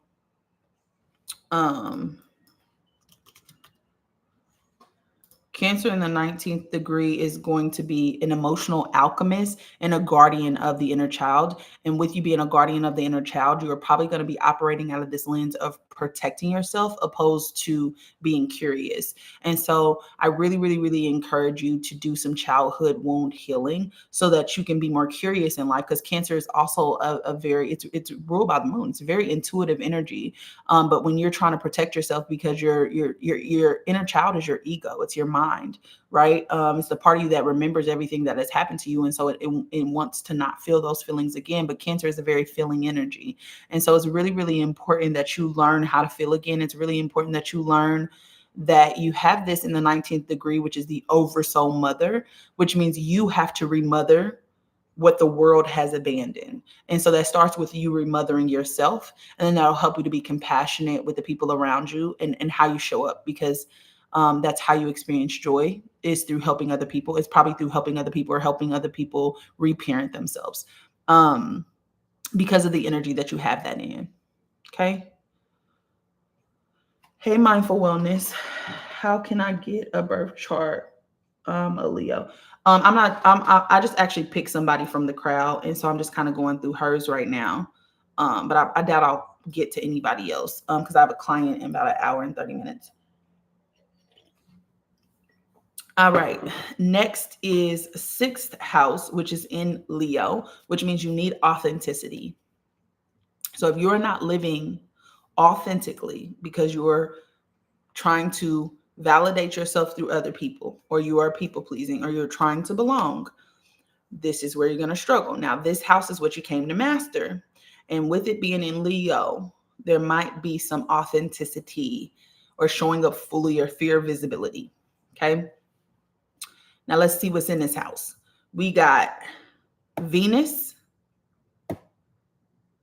We got Jupiter. We got North Node. That's not it. Venus, Jupiter, North Node. Oh, yes, it is, because 5, 6. Actually, I'm sorry. Your stellium is in the 7th house. So in the 6th house, we have Venus and we have Jupiter, and we have your North Node. Now, your North Node is in Leo. Jupiter is in Virgo. Venus is in Leo. And so let's start with the planets. Okay. Let's go to my girl Venus. I love her so much. So Venus is the soul's magnetic core. Okay. Venus is the heart. It is the heart frequency, and it's the flame of sacred desire. Venus is what magnetizes. It's what you open to, and what you value at a soul level. Okay. Venus is what you value at a soul level. You have this in Leo. So authenticity. Okay. And so Venus is the keeper of soul, magnetism, and sacred desire. Leo, let me go through Venus first, and then we'll go through Leo. Because Leo is the heart, by the way. And so it actually is a really good placement to have this, because Leo is the heart frequency. Okay. And that's why Leos are warm. If you ever been around a Leo who is healed, they are very warm. They're very loyal. They are very loving. Just all of the things. Okay. And so the role in the embodiment timeline when it comes to Venus is that Venus governs your relationship to love, to connection, to pleasure, to beauty, to intimacy, and soul aligned value. It marks the stage in your embodiment where you begin to remember that receiving, not just doing, is holy. And so in your timeline, Venus activates the heart flame phase. And this often happens between 14 and 21. Okay. 14 and 21. This is when desire, devotion, longing, and worthiness codes surface for the first time in full bloom for you. Okay. It is when your oversoul begins calling soul mirrors through relationships to refine you, because whether your field pulls people in or magnetizes people towards you based on what it is that you need to see. Okay. And so the flame or oversoul layer that is activated through Venus, it activates the heart flame lineage, especially if you're a rose violet, rose gold, mirror ruby, or golden rose lineage. It governs your ability to magnetize, to receive, and to open your field to pleasure, worth, and intimacy. And it's often linked with the lover, priestess, rose heart, mirror flame, or sacred devotee oversoul archetypes. And it reveals what you long for that will never be satisfied by your ego, only by soul union. Now, when Venus is in alignment, it expresses as deep capacity to attract aligned love, beauty, prosperity through embodiment. It's open-hearted leadership and sacred receptivity, knowing your worth and honoring what you value without apology, loving without losing yourself, devotion as a magnetic force, drawing in soul-aligned timelines, partners, and codes. And what I mean by devotion, I mean dedication. Okay. And I think being devoted to yourself is an act of self-love. And what I mean by that is not crumbling or collapsing your fucking boundaries just because you want connection. It without you trying to fix, save, or heal that person, are they aligned right now? That always needs to be how you walk into situations, and being able to let people go um who are not aligned with you. Okay. When Venus is in its shadow, it expresses as overgiving or self-sacrificing in order to be loved, attracting partners or experiences that mirror wounds instead of worth, disconnection from pleasure or shame around desire, tying your value to your appearance, productivity, or approval, withholding love to feel safe, or performing it to survive. These shadows often come from timelines of soul betrayal, temple wounds, or abandonment where your love wasn't met, returned, or allowed. Like I said, the timing that Venus activates for you is between 14 and 21 during identity forming relationships. And then it deeply awakens during Venus return every 8 years. Okay. Venus retrogrades are going to be like initiatory soul test of worth and desire. And so when Venus is in retrograde, a lot of things that you have not healed around yourself, your concept of self-worth, what you value, beauty, pleasure, all of that is going to come to the surface. And also it activates during key love-based, artistic, or heart-wounding karmic contracts. Okay. So what Venus is trying to teach us is, I do not chase love. I magnetize it through remembrance. My worth is not earned, it's embodied. Okay. And so we have Venus in Leo. Now, Leo is the oversoul of divine radiance and sovereign expression. These are the flame bearers. They're sovereign light bearers, children of the sun, cosmic performers, embodiment of divine presence. Leo is the solar heart. Okay. The radiant beacon who teaches others how to shine without shame and live in bold creative alignment. The soul lessons that come from this Leo energy is reclaiming authentic confidence through divine self-recognition. Okay. Tie this back with Venus. Okay. You have to see yourself. You have to see yourself, know yourself, and show up authentically regardless of who is going to feel it and who's not, because you're not supposed to be meant for everybody, just the people, the select few who resonate with you, but they don't know if they resonate with you if you're not showing up authentically. Okay. And so you also need to show up authentically in love. It is okay for you to be warm and gentle and all of those things. However, you need to go where you're received and make sure you have good boundaries so that you can protect yourself in you loving fully, in you shining brightly. Okay. Also, don't dim your light to be in community with other people, because that's what tends to happen with Leo, is that it shines very bright and it offends people. Okay. Leading from the heart and not the ego. Okay, making sure that you're speaking from your heart and not your wounds, becoming the embodiment of joy and play and creative sovereignty. It is so, so, so important that you explore. Venus is trying to teach you how to love and experience beauty and joy in this environment. And you have it in an energy that is embodied joy, right? Which means that you need to explore the physical reality. You need to explore relationships, and you need to kind of do it from this open and warm place. Um, because Leo is the solar heart. It is the heart. Okay. And so you have to kind of lead with your heart, but you have to protect you. Like you have to find a way to remain open, which means you need human design, because human design is going to teach you how to get into alignment with your energy so that you can remain open, um, while also still protecting yourself energetically. Okay. Because that's what leads to expansion and growth and all of those things. Also, learning to witness yourself without external validation, validating yourself. You don't need them to agree with you. You don't need them to understand you, right? But using visibility as service, not performance, right? Because I think Leo sometimes tends to perform, um, which is okay. They're supposed to show us what it looks like to kind of be fully alive, right? But I think that you being your full self and not doing it from a performative place, you making your clothes your expression, you making your life your expression, is how you inspire other people. You don't perform anything, you just become more of you, right? Become more anchored into your heart, because your heart is what your soul is speaking through, right? And so paying attention to your body, figuring out what you like and what you don't like, and making your life your expression, right? So that doesn't come through force, through you trying to be seen, um at all. I one thing that my cousin does, who is a Leo, and she's a healed Leo. One thing that I see her do is that she just is vibey, and she's never the loudest person in the room. She's never anything. It's just like she has an aesthetic that is very warm, that is very tea, is very tea. And people kind of flock to her because of that. But she allows herself to shine. She didn't have any daddy issues because her daddy was present. Okay. And he very much so treated her like the queen that she is. And so I think that kind of impacted her self-worth. And so she's always seen herself as somebody who is admirable and all of these things. I do think Leo sometimes struggles with self-expression, because I think that they don't really like, as much as people think that Leos want to be visible, they don't like visibility. Not in the way they don't like being fully seen. And so there's a bit of insecurity that comes with Leo energy. And so understand that you can be an inspiration to other people, but you don't have to try to be an inspiration to other people, not in this specific space. Okay. The core shadows of this Leo energy is attention seeking or performing to be seen or loved, which is really hard in this Venus energy, because Venus is an energy that requires self-love first, and then it also requires reciprocity in relationships. And so when you're performing or you're attention seeking, you're looking for external validation. And that could cause you to be in relationships with people who don't really value you as a person on a soul level, which is kind of crazy for Leo energy, because Leos are very soul based.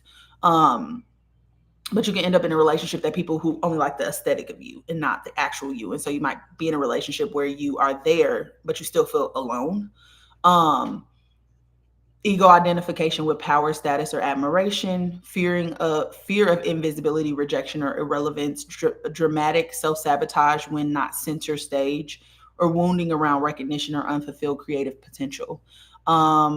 Leo is a very creative energy. It is a very expressive energy. And so you need to find ways to fully express yourself within that energy. With this being in Venus, you are going to be when you're in alignment, it's sensual self-love, it's romantic expression, it's radiant beauty.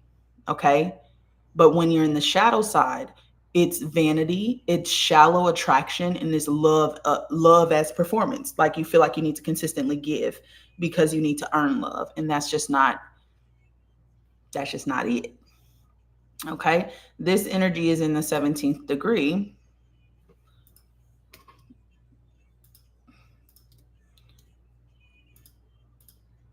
which means that it's the heart guardian. Okay. And the heart guardian protects the vulnerable with sacred strength. Sorry, I just wanted to see something. right? And so Leo's soul function is divine radiance, creative expression, heart embodiment. And with you having this in the 17th degree, heart guardian, you're a person who's going to guard the heart. It protects the vulnerable with sacred strength.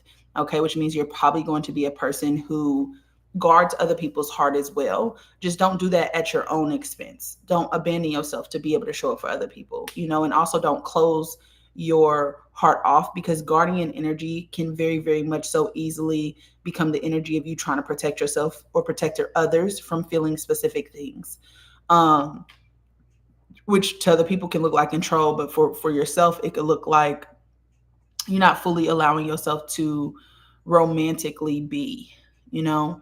Um, so that's Venus. Then we have Jupiter, and we love us some Jupiter. Jupiter is something that activates later in life, though. Jupiter is the planet of your soul growth, spiritual inheritance, and oversoul expansion pathway. Jupiter holds the map of where your flame is meant to grow, where it's meant to lead and bless other people, not by effort, but through embodied wisdom and alignment. And so Jupiter is the path of soul expansion and divine reward. It governs the oversized learning arcs, spiritual reward, and divine assignments that shape your higher path. Okay. And so you really want to look at what's in your Jupiter, because that's going to help you to expand. Okay. What's in your Jupiter? Virgo. Okay. So it reflects your natural zones of abundance and where grace follows trust in alignment with your soul contract, right? And so in your timeline, Jupiter activates between the ages of 28 and 36, often peaking right after your Saturn return. And this is the harvest phase, where you begin receiving fruit from the soul's seeds planted earlier in life. And so a lot of times, the reason why I'm doing this, right, and using astrology as like a way to embody your oversoul, is because a lot of people don't realize that not every energy that's in your chart is activated at the same time, right? You do have like there's certain thresholds you have to reach first for things to kind of activate deeper for you, right? And Jupiter is in this place where you're going through your Saturn return, so you're just trying to figure yourself out. Then you hit the embodiment age, and then you hit the integration age. It's kind of between all of that. So at your Saturn return, when you start to look at the belief systems that don't really belong to you, and you start to restructure yourself, that is such a learning arc. And that's when Jupiter is the most active for you. Okay. And so the work that you do between that time is so pivotal. It often, like I said, peaks between, it's a harvest phase, right? And if you think about the harvest phase, it's you setting things up for you to experience abundance, because that's what a harvest is the abundance later. And so the oversoul layer that's activated through Jupiter is your abundance flame, especially through lineages of gold, sapphire, diamond, crystalline, and golden rose, often tied to mentor, priestess, visionary leader, spiral teacher, or flame steward archetypes. It reveals the soul terrain you were born to expand, bless, and teach from, meaning you're teaching from this energy, highlighting where your wisdom becomes a gift to others and where your presence alone brings abundance. Now, we said that this was what, sixth house?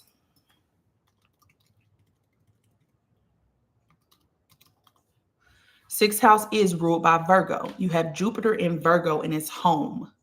Okay. And so there's a lot of opportunity within sacred service. Okay. Meaning what you're supposed to be here doing, sacred service. Okay. Um, the sixth house is the house of embodied devotion to your cause, integration, refinement, and spiritual practices in motion. And so there's a lot of opportunity around what you're here to do. And when you can explore yourself and find yourself, that path kind of illuminates itself. And that is when, and you have it in Jupiter, which is luck. You're actually lucky when you embody that energy. Okay. Um, so wait, where are we at? Jupiter. I forgot that I didn't do the house yet. And so let's jump backwards real quick and do the house real quick. So, the sixth house is the sacred chamber of devotion, of rhythm, and soul refinement. It's the house of sacred service and embodied integration. So, this is your daily rituals, health, embodiment, healing path, sacred work, purification, all of those things, right? So, the sixth house reveals how your soul integrates its sacred purpose into everyday embodiment. Your purpose into everyday embodiment, which means that you have to be aligned with your values Okay. And your belief systems have to be yours, because your beliefs are going to dictate how you show up and the decisions that you make. And so you need to look back at your belief systems. You need to figure out what you actually value, and then you need to prioritize your life around those values. Okay, because this is how you serve, how you tend, how you heal, and how you refine. Now, this house governs your relationship with structure, wellness, work, and service, not as obligation, but as devotion. Meaning you actually got to like what you do. Okay. It holds your healing archetype, your priestess priest frequency, and your sacred flame based rhythm. This house teaches healing is not performance, it's a lifestyle. We are ritualistic people. And so we learn through repetition. What we do daily is important because that sets our frequency to that tone. And so what you engage with often is so, so important. Your purpose is not found, it's embodied, it's refined, and it's lived in those small moments. And so this house is really, really important because this is how you figure out who you are through what you do daily, through what you believe, through what you value. Okay. And so in distortion, this house may express as overworking or martyrdom to feel worthy, shame around your body, your habits, or inconsistency, spiritual bypassing through routine or trying to fix other people, which Virgo sometimes is really, really hard on itself, but it's also very critical of other people as well. And so you got to be careful with that being in a Jupiter energy, because that means that energy is amplified already. And so what you need to understand is you didn't come here to heal, fix, and save other people. And the energy of correction is not supposed to be used towards you, because it gives you anxiety.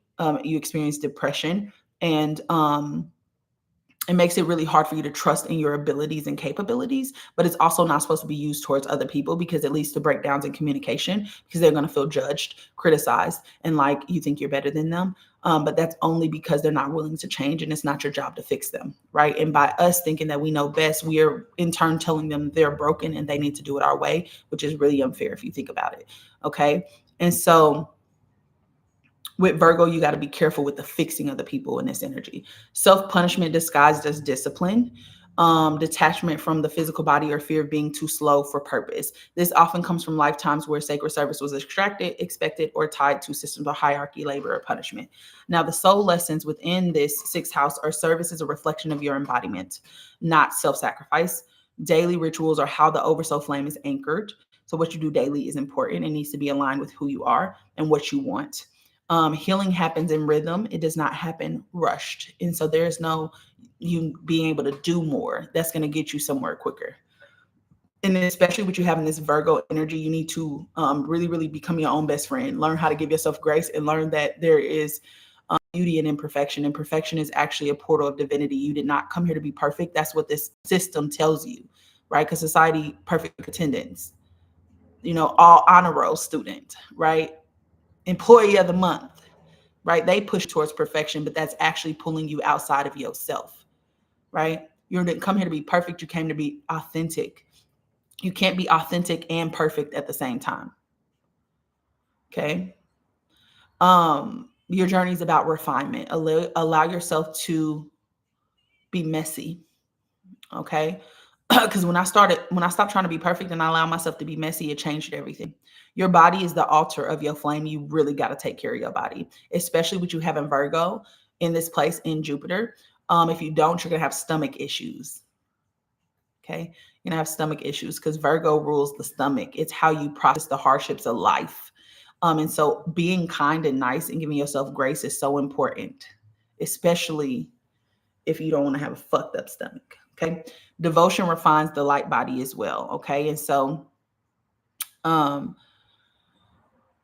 that's the sixth house. Okay. You have the sixth house in Leo in the 16th degree. And that means that this is a cosmic performer, where you take on the energy of a cosmic performer in this house. So you channel starseed wisdom through creative roles. So it's really important that you're in this energy of creation, and Leo actually helps you with that, because Leo is self-expression. And so you constantly want to be in this energy of playing, of seeking to explore yourself. And don't get so focused on trying to get it right? Because Virgo is going to want to be perfect at everything. No, fuck that. Explore and have fun. Use your imagination. Try new things, and allow yourself to kind of play a little bit, because when you can, you start to channel that wisdom, and that comes very, very natural to you. Whatever you're doing is probably something that has to do with creativity, because that's what Leo is about. Leo is the energy of creativity. And so if you're doing something that it just is monotonous or doesn't allow you to creatively express or express from the body or express from the heart, you're probably in the wrong room. Okay. And there's so many different ways for us to express, sometimes it could just be storytelling. Sometimes it could be poetry. Sometimes it could be anything, but Leos are deeply creative. And you came here to master that energy, which means it's probably hard for you. You might be a little bit more rigid, or might be a little bit more intellectually focused. Okay. And so you have to allow yourself to try and play and kind of radiate a little bit. Okay. So what else? So let's go back to Jupiter. So Jupiter is in Virgo. Okay. And so let's go to Virgo real quick. And that's in the 23rd degree. Virgo is the oversoul of devotional refinement and embodied sacred service. It's the temple weaver.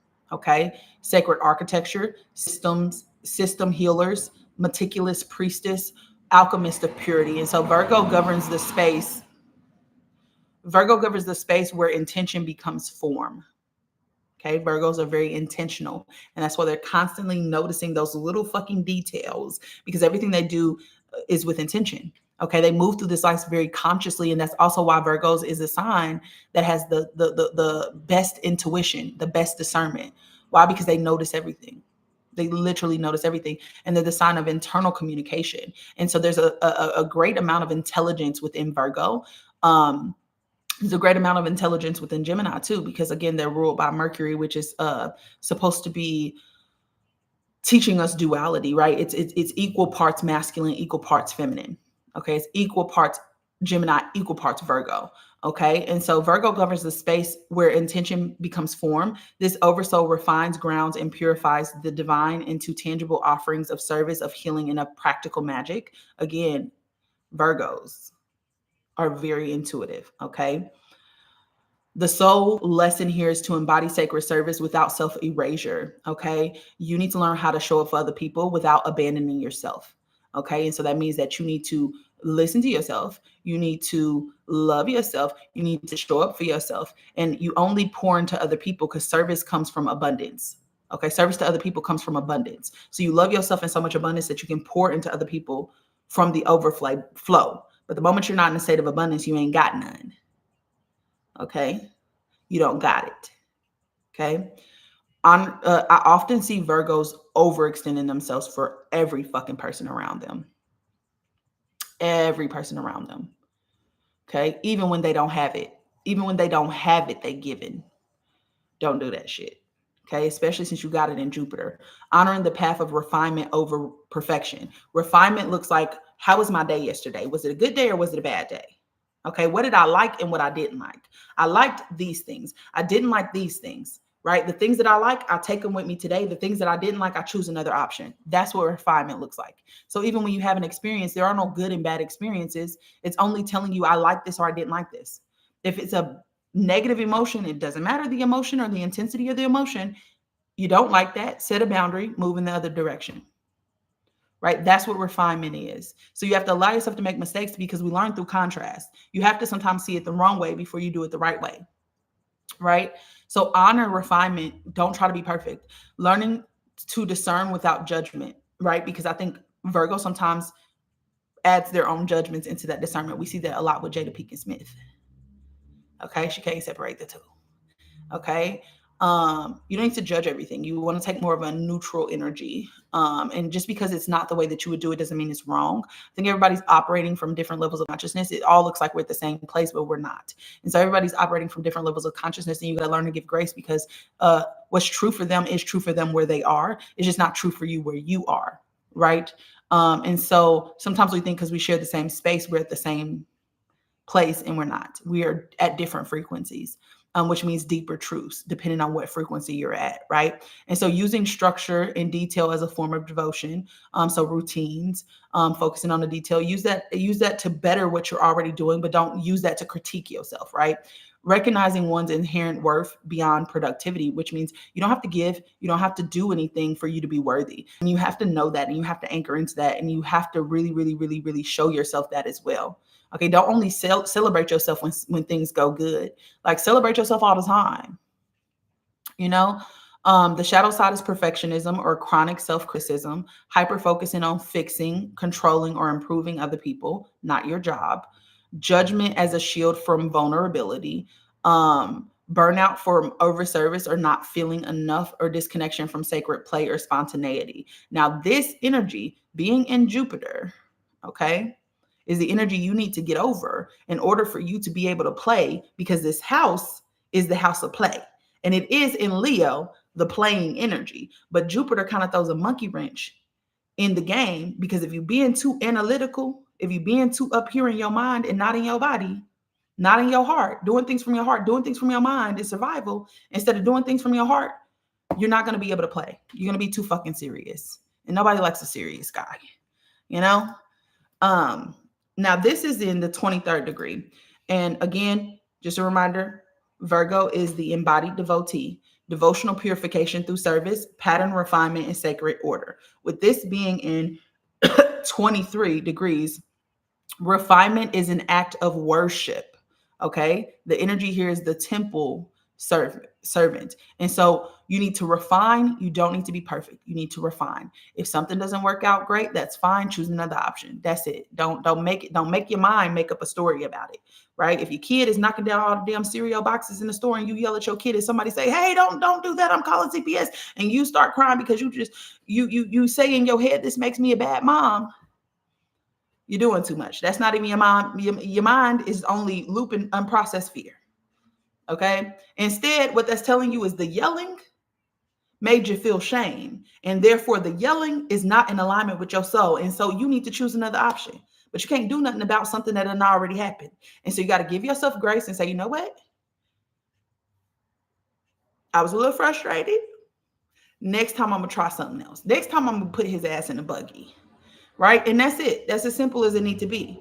Right. Okay, so that's that. And then the last one that's in this sixth house is going to be your North Node. Your North Node is what you came here to master. This is also in Leo, which means that Leo is not easy for you. Playing is not easy for you. Authentically expressing is not easy for you. Okay, so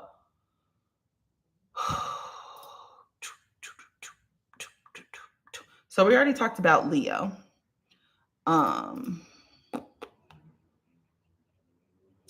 That's what I need to do. Okay, so I need to do the ascendants. I need to do the north nodes. I need to do the south nodes. Did I do those though? No, I got the modalities. I got the aspects, degrees, houses, planets, and other bodies. Okay, I'm gonna have to. So your North Node is what you came here to master. We already talked about Leo's energy, right? And so the degree that you have it in is the 19th degree.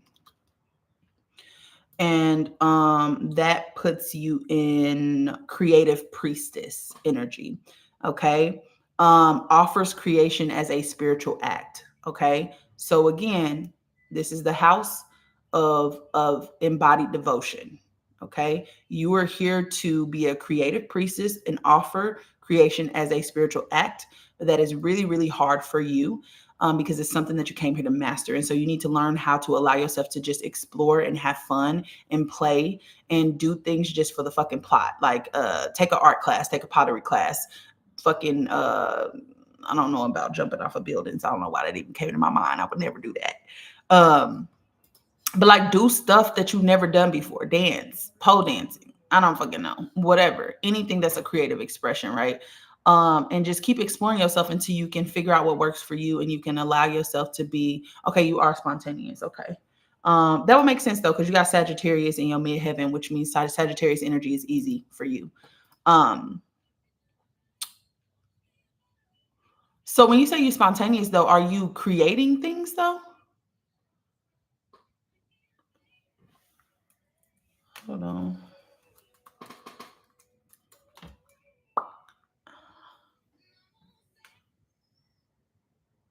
That's crazy. Fake smile was on.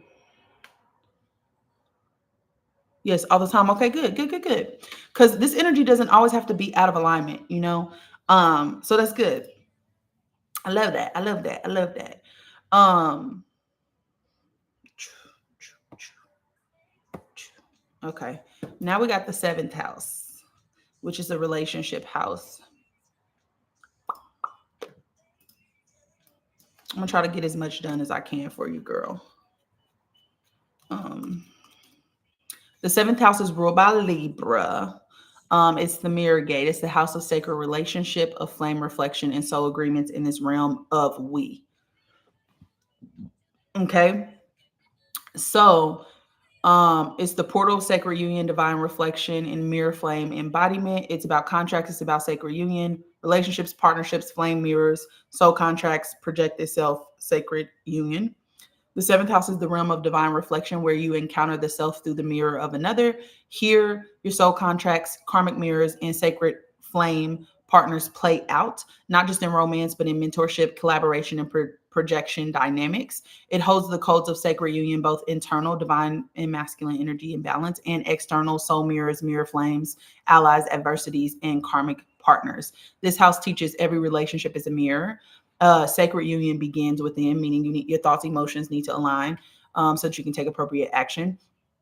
And self-love, right? Boundaries, right? The ones you judge or long for carry a key to your becoming, which means that when you come into contact with other people, or when you come into relationship with other people, um, it's because they're supposed to be mirroring something back to you, right? You magnetize that person towards you, whether you know it or not. And it's because you needed to see something. And so you need to look at relationships like lessons, and look at people like energy. Take the fucking titles away. If you take the titles away, hey girl, if you take the titles away, I'm telling you, you would have a lot easier life. Okay. Because it's the identities that cause suffering, right? Hey, Kingdom No Hearts. I'm in the seventh house.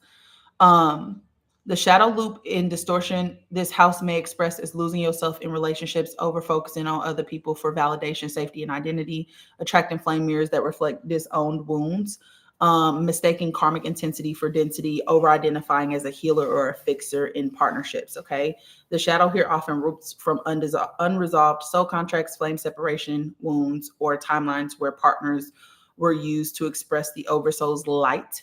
The lesson here is union does not complete you, it reflects you, which means that you're not looking for a puzzle piece to complete you. You complete you. You need to be a whole person, and you need to be responsible for your own needs, and for what you need. And then you meet somebody else who has also done the work, who is also whole, who is responsible for their needs. Y'all come together and y'all share space together.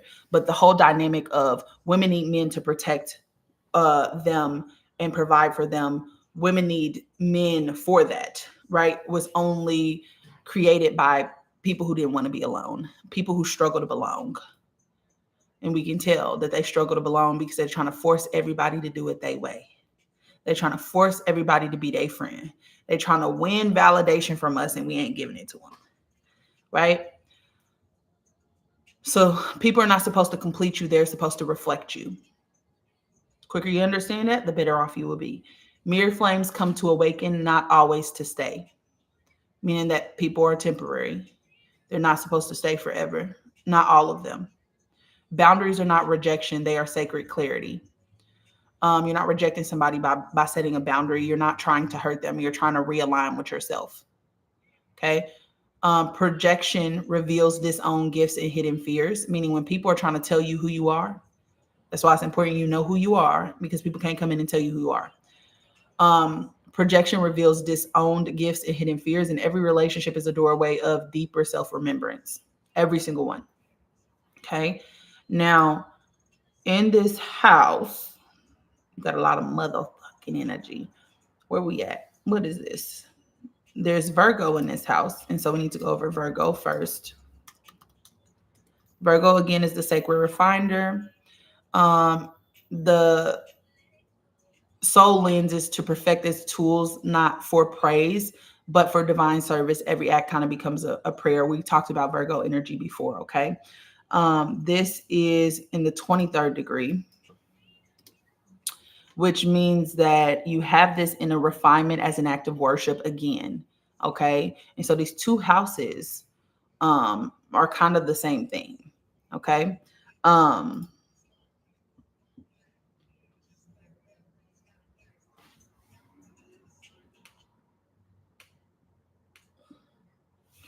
all right. What's in this house? So we got your sun. So let's start with your sun. And your sun is in Libra. So we got your sun first.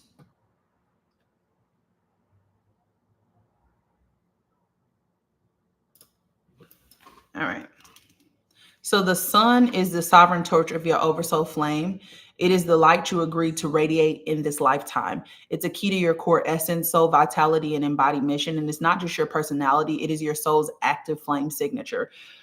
So it's the core oversoul radiance. Okay, the sun governs the active phase of oversoul embodiment, the moment when the soul begins fully expressing its divine radiance through the body. It expresses or represents your primary oversoul frequency made visible and the truth you're here to embody publicly. The sun marks the flame you came to embody first, and the leadership frequency you're destined to model for other people. This is your life vitality and creative essence, inner authority and truth in motion, soul broadcast signal in human form. The oversoul layer activated. This is your primary flame lineage influence. Okay, your most public facing flame. Your oversoul role template, which means leader, healer, translator, whichever one you are. For you, it's going to be healer since it is Libra energy. The frequency you awaken in others simply by being, and the core essence you magnetize soul contracts around. Okay. When this energy is in alignment, it expresses as radiant, effortless confidence rooted in soul truth, clear identity and sense of purpose, embodied creativity and contribution, a leadership frequency that uplifts without dominating, sacred visibility, shining without apology or need to prove. In the shadow side, identity confusion or over identification with external labels. Be careful with that identification because, again, like I said, that causes suffering. Needing recognition to feel worthy, hiding from visibility due to fear of rejection, burnout from performance rather than embodying, feeling too much or not enough to take up space, often linked to past lives where radiance was punished, misunderstood, or led to soul fragmentation. The timing here is that it activates strongly during solar return, so your birthdays. Every birthday is an oversoul recalibration. Okay, that is your own personal calendar. That is your own personal rhythm. Okay, your own personal new year. It intensifies during eclipses on or near your sun sign degree, which for you is going to be 1 degree, which means that you're very new in this sun and Libra energy. Okay. Midlife or Saturn return often catalyzes the reclaiming of your true solar essence and also awakens after flame reactivation or soul remembrance events. Okay. And so your sun is in our girl Libra, and we talked about Libra. She's the harmonizer of light. She's about union, justice, and relational alchemy. The soul sees itself in the eyes of others, remembering that balance is the birthplace of beauty. Libra is the oversoul of harmonic mirroring and divine remembrance, the sacred mirror, harmonizer, diplomat of the divine aesthetic soul, cosmic balancer. Libra governs the field of sacred reflection and relational evolution. This oversoul is the keeper of balance between self and other people, beauty and justice, choice and consequence. Okay. Thank you. Thank you, Slime. The soul lesson here is honoring harmony without bending truth, seeing oneself clearly through the mirror of other people. Meaning, like when you look at people, whatever you're rejecting in other people is what exists inside of yourself, but you refuse to acknowledge. Whatever is triggering you is what you have not healed. And other people are going to show you that. Okay. Creating from beauty and not approval, meaning like creating what you want, not letting people project onto you and tell you what you should create. No, you should create from your heart and what you want, but not for other people's approval. Learning that peace must be rooted in soul alignment, and balancing sovereignty with sacred connection. The shadow side is people pleasing and chronic indecision, which happens a lot with Libra, which is why I feel like Libra sometimes feel like they can't make a decision without other people, right? And it's because they're kind of too understanding, over identification with other people's needs or emotions, suppressing truth to maintain surface peace, codependency disguised as diplomacy, or self-worth tethered to being chosen or liked. I also see Libras ending up being male centered. And it's because, again, We live in a society that tells us our survival is contingent upon us finding a partner. And so it's very easy. It is not their fault, but they fall victim to this because of the society we live in. Okay. Now, with this being in your sun sign, when you're in alignment, you're going to be a light of harmony, a beacon of fairness and grace. But when you're out of alignment, you're going to have a loss of identity in pursuit of being accepted. Okay. Which, again, we kind of talked about. Now you're experiencing this in the 21st degree, which means that you're initiating partnerships aligned with the divine. Okay. You're the sacred collaborator. And so you need to make sure people are truly aligned with you. You need to make sure there's reciprocity within those relationships. I'm sorry, no, just kidding. You're actually in the first degree, which means awakening to relational dynamics. You're a mirror seeker. And so you really need to look at your relationships as if they're showing you something. They're reflecting something back to you that you need to have awareness of, and stop looking at people as people. Look at them as energy. What is this trying to tell me? Look at them as lessons. Look at them as opportunities. Let me not say opportunities because y'all might take that the wrong way. But look at them as like an opportunity to learn a lesson. Okay. So that's your sun. What else do you have? You also have Mercury, which is also in Libra. But let's talk about Mercury real quick. Mercury is the Oversoul's messenger, translator, and pattern speaker. Mercury governs the activation of your communication body. It's how your oversoul transmits its frequency into words, thoughts, sounds, and symbols. Is where the mind meets the message, in the first bridge where your soul tries to explain itself through human language. Okay. It also marks the development of the inner translator archetype, often between the ages of 7 and 14. It tracks how the child begins to observe, name, and pattern their reality. And so oversoul layer activation, Mercury activates your flame language, the energetic tone, phrasing, and frequency your soul uses to connect. It often links to lineages like sapphire, amethyst, crystalline, pale violet, or seraphim. It resonates with teacher, messenger, translator, seer, weaver, oversoul archetypes, and it marks how you express your internal world and influence other people with words or silence. Okay, because silence is also speech. Okay, sometimes your field just speaks for you. And that's why sometimes people be bothered with you and they just met you and you haven't even said a word to them. I once had a lady walk up to me and tell me I lack humility. And I said, how do you know that? I've never even had a conversation with you. Okay. Now, in alignment, Mercury expresses its clear, authentic, frequency encoded communication. You don't only just communicate with your mouth, you communicate with your gaze, you communicate with your energy field. Okay.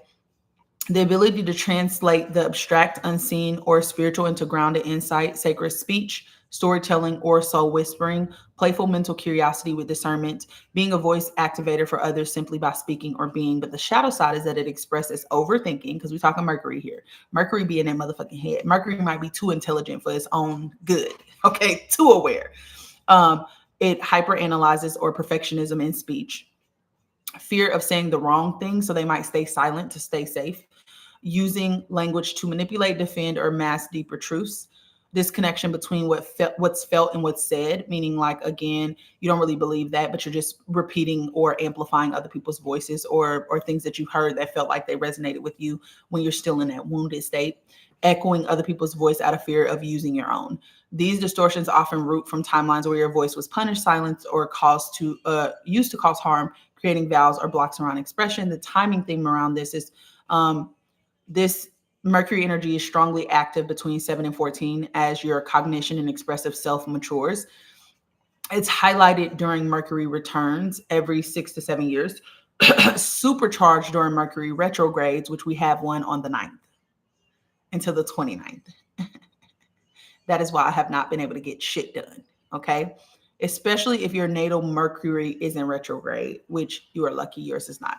Often reawakens after throat chakra activations or soul-based initiations.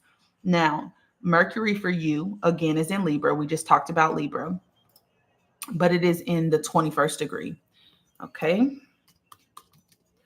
In the 21st degree is initiating partnerships aligned with the divine, the sacred collaborator. And so you need to be in partnerships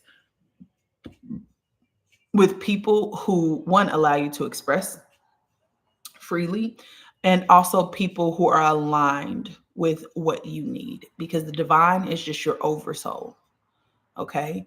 And so what you need and what I need are going to be different if we have different oversouls. My divine and your divine are going to be different depending on what oversoul you have, right?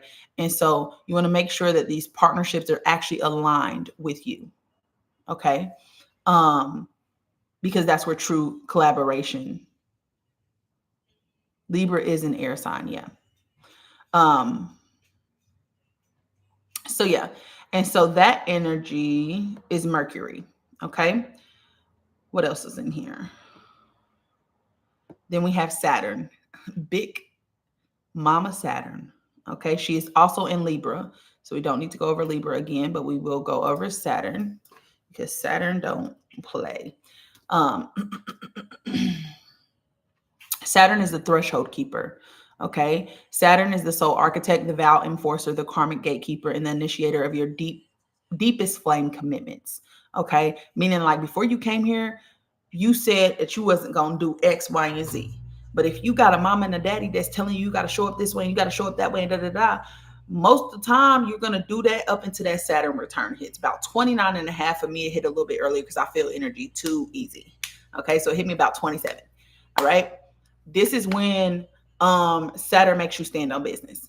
And Saturn is not trying to hurt you. Saturn is trying to realign you with yourself and who you said you was going to be. Okay, realign you with your truth. And I think that's where people get Saturn confused. They think it's some type of bad thing. No, Saturn is saying, hey, look at your belief systems again, because whatever you believe ain't in alignment with yourself, especially if you're experiencing pain and suffering. Right? And it don't have to be that way. You just have self-imposed limitations that are causing you from experiencing abundance. So look at this before I beat your ass. Is basically what Saturn be saying. Basically, that's what she be saying in my head. Okay. So Saturn is the temple guardian of your own path. It doesn't just test you, it prepares you for mastery. Okay. Saturn is the architect of soul mastery and sacred structure. Saturn governs your soul contracts, your karmic patterns, your responsibilities, and your sacred discipline. It's the boundary to this universe. Okay. It marks where you're being initiated into deeper integrity, meaning yourself, maturity, and devotion to your path.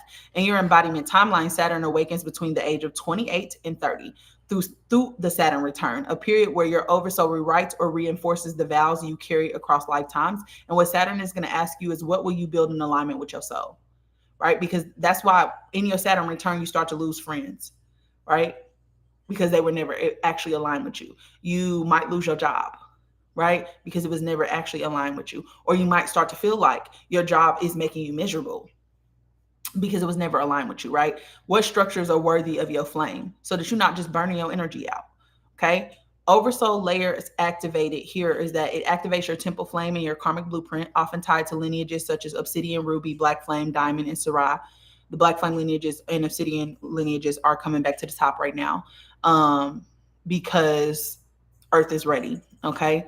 Is linked with sacred architects, guardians, time weavers, priests and priestesses, soul building architects, reveals where your soul came to master form, not as punishment, but as sacred stewardship, governs how you uphold your integrity, stay accountable to your flame, and embody your soul's agreements, but in the shadow expresses as deep devotion to purpose, even when it's not easy. I'm sorry, in alignment.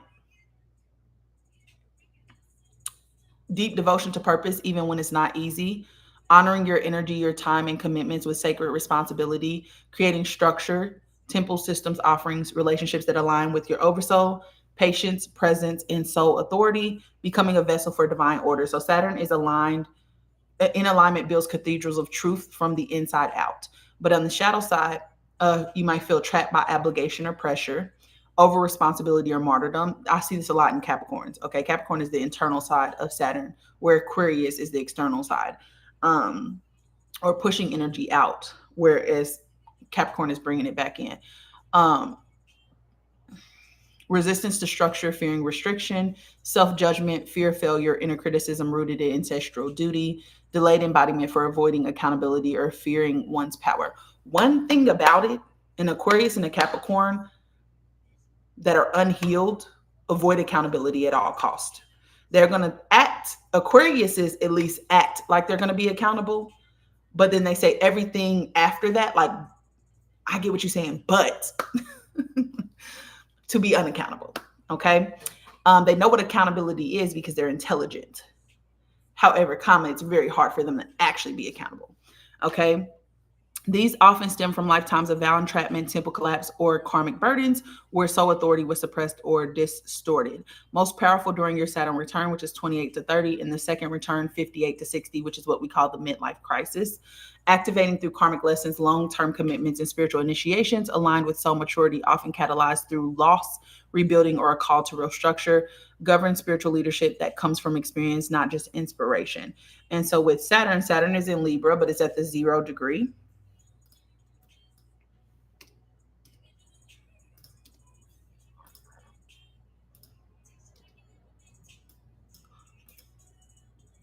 Oh, what is this? Sorry, this is in Libra. Libra at the 0 degree is the sacred reflector, entering the soul mirror temple. Okay. And so Libra is, like I said, the mirror holder, the soul's dance of harmony, sacred union, and reflection truth. And so there's probably a lot in relationships that you're gonna. Probably a lot of belief systems that you have within relationships that need to be revisited and relooked at, because there's probably some self-imposed limitations or some ideologies that don't truly align with what you need and what you want in life. Okay. Um, what else is here? We have Pluto and Lilith. So Pluto is the final gatekeeper, the flame of soul, alchemy, death, and rebirth. Pluto is the cosmic underground guide, the one who strips all illusions, burns through falsehoods, and returns you to the essence of your oversoul through surrender, not survival. This is where your deepest shadow becomes your greatest power. So Pluto is the keeper of soul, alchemy, flame, death, and rebirth. It governs the karmic underworld, death, rebirth cycles, soul alchemy, and transformation initiation. It does not change you, it undoes you until all that remains is true. Pluto awakens during life shaking initiations, often near your Pluto square, which is 36 to 42, or Pluto opposition, which is 81 to 84. But its influence begins the moment you incarnate because it pulses beneath every major shift of identity, timeline, or flame remembrance. And it asks, are you willing to let what needs to die? Okay. Or what is not you die, right? And so the oversoul layer activation with Pluto, it activates soul or flame or soul death in power remembrance, strongly aligned with black lineages, obsidian, gold, black mirror, sarai, ruby, deep amber. The oversoul archetypes are soul alchemist, death priestess, flame reclaimers, shadow walkers, rebirth midwives, and they govern how you shed false selves, survive ego death, reclaim power, and resurrect soul sovereignty. In alignment, it's fearless surrender to soul-led transformation, which going with the flow. Okay. Deep trust in death, rebirth cycles as a source of power, looking at life as okay, good. Looking at life as um, a teacher, right? Reclaiming your gifts without distortion, guilt, or ego inflation, holding sacred space for others, unraveling and rebirthing, and becoming a guardian of thresholds, initiation, and soul truth. Pluto is in light says, I am not afraid of what must be undone. But in the shadow side, power games, control patterns, or spiritual manipulation. Avoiding transformation by clinging to roles, identities, or relationships, feeling victimized by fate or consumed by inner darkness, fear of death endings or deep surrender, or reenacting trauma through projection and dissociation. Because one thing about them damn Scorpios is that projection, that victimization. These distortions often, that manipulation, those lies, those secrets. I'm sorry, I wasn't done yet. These distortions often stem from ancient soul trauma, past life initiations gone wrong, or flame entanglements where power was feared, stolen, or used unconsciously. The timing here is that Pluto squares 36 to 42. It initiates full soul transformation. Pluto returns are collective and generational, but they shape entire flame eras. They're triggered by loss, by ego collapse, betrayal, deep grief, or awakening. So anytime you're going through that in your life, Pluto steps in. When integrated, Pluto becomes the most sovereign flame frequency of all because it causes the most transformation for you, right? What you have in Pluto is Libra again, our girl Libra. And so you're learning a lot in relationships. There's a lot of death and rebirths that need to happen within your relationships. You need to consistently grow. And so you have to be comfortable with letting what comes in, come in, but what go. And when it's time for it to go, just be comfortable with that. Okay. This is at the 20 degree for Libra. And this is justice as energy balance, not punishment, the karmic reweaver. And so, with this being in Pluto, the most transformation for you comes when there is energetic reciprocity.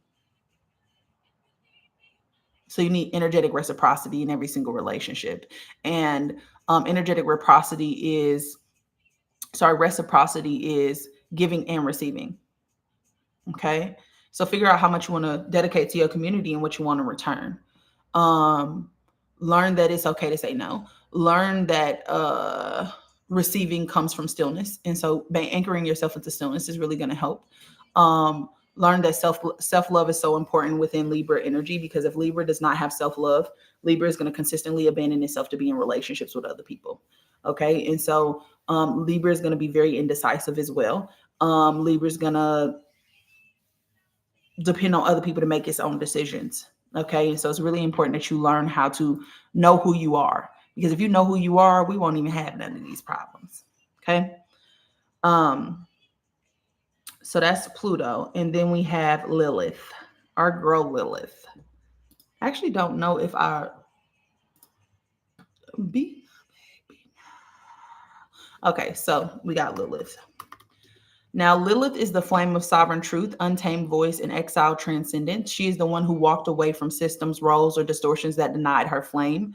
Where she sits in your chart is where you once said, I will not be controlled, even if I must walk alone. The flame of wild sovereignty and rejected truth. Lilith governs the soul wound of rejection, suppression, shame, or exile, especially around your raw power, voice, sexuality, and primal knowing. But within this wound is also your unclaimed flame, a source of fire that no one else can extinguish. Her flame activates in moments of rebellion, especially when you are denied your voice or choice, sexual or creative awakening, breaking cycles of shame, silence, or compliance, calling your power back after lifetimes of suppression or rejection. Oversoul layer activates. It activates the wild flame, the exile healer flame, and the untamed creator flame. Lineages strongly tied to Lilith include black flames, mirror flames, opalescent white flames, obsidian, crimson, deep blue, gold, black.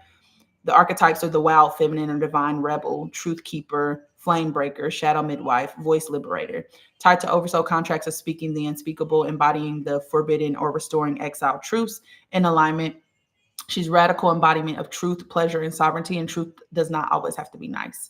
Healing shame through presence and voice, channeling power in sacred, magnetic, and transformative ways, becoming a beacon for others who've been silent, shamed, or hidden, creating sacred rebellion free from distortion or destruction. Lilith in full light says you cannot excel what is eternal.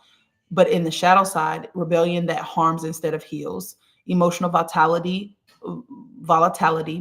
from soul wounds that haven't been witnessed, sexuality used as power or suppressed entirely. I'm going to talk about that real quick, because you do have Pluto here and you have Lilith here, which means that there are going to be some dark psyche aspects when it comes to relationships, which can be power dynamics, which can be sex, which can be a lot of different things. And so don't be afraid of that untamed part of you. Explore yourself fully, and don't you might have intensity within your energy, but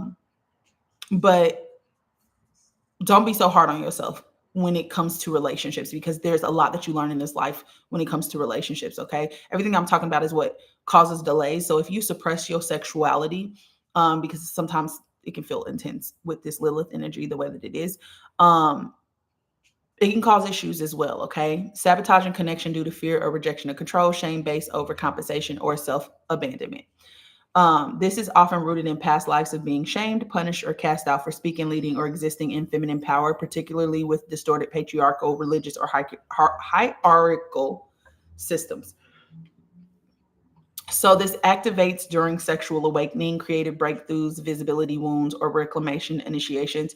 The reason being is sexual energy is creative energy. It's just good. I love that for you. It's just that it's being experienced through a different lens. Okay. It appears when reclaiming your truth after silence, especially around ancestral or flame lineages or entanglement. And it emerges when soul sovereignty must be chosen over comfort or belonging. Okay. And so with that being said, Lilith is in Libra again, so still that same energy, but it is in the 19th degree. So let's see what that gives us. Restoring soul contracts through forgiveness, the cord healer. And so that means that it's really important that you look at your relationships and you look at what you've been through, and that you learn to forgive yourself for the moments that you abandon yourself, but also forgive the other person. And when I say forgiveness of the other person, it's only for you.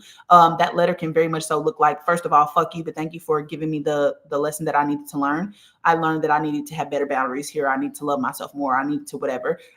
Forgiveness can look like that as well. I appreciate the lesson because had I not come across you, I would not have learned that. However, comment, that does not mean that you get access back to me, right? Forgiveness does not mean access. Okay. But look at them as a learning opportunity, because you're a person who came here to learn through relationships, to learn through people, to learn through connection. You're going to learn a lot through those. And then they're probably not going to be very easy. It's probably going to cause a lot of transformation for you. It's probably going to cause you to, if you do it right, get into deeper connection with yourself, even those untamed, unwild, unprocessed parts, and allow yourself to be within that, Um, I want to keep going, but I have a client, guys. I'm so sorry. I'm so sorry. But I have a client in about 30 minutes, and I need to kind of get off to kind of prepare for that. How do you feel about this, Chrissy? I'm going to end up teaching this. I'm probably not going to do readings or anything like that. But like sometimes when I hop on, I'm just in the mood to do random shit. And so that was today. But how do you feel? Like, did that make sense to you, Chrissy, or was it off? Did it bring anything new forward for you? Hey, Laura girl. I know I already said hi, but I just want to say hi again because I feel like I didn't say it with enough energy. Let's see. Thank you so much. Very insightful, and I agree with it. Okay, good. I'm trying to reteach through this school. I'm going to be reteaching astrology and human design from the Oversoul lens, because I think we use those things as personality tools when they're really supposed to help you to embody your mission. And hey, Lisa girl. They're really meant to help you to embody your mission. They're not meant to be a personality tool, even though it does tell you a lot about yourself and it gives you a lot about yourself. It's a lot more complex than that. It basically gives you the map to your oversoul's journey, when your initiations are going to happen, when you're going to be experiencing certain energy. And so it's really important for us to learn how to align with that. Okay. Do you have the link for your school in your bio? I do not, because my school is something that I'm developing right now. I plan on launching in January. And I just got confirmation from the people that are in the chat. January 16th is when I plan on launching. I've been struggling to put it together. And yesterday I just was outside, doing some releasing work or whatever. And I heard it's not time yet. And so I looked at what's happening with my energy right now.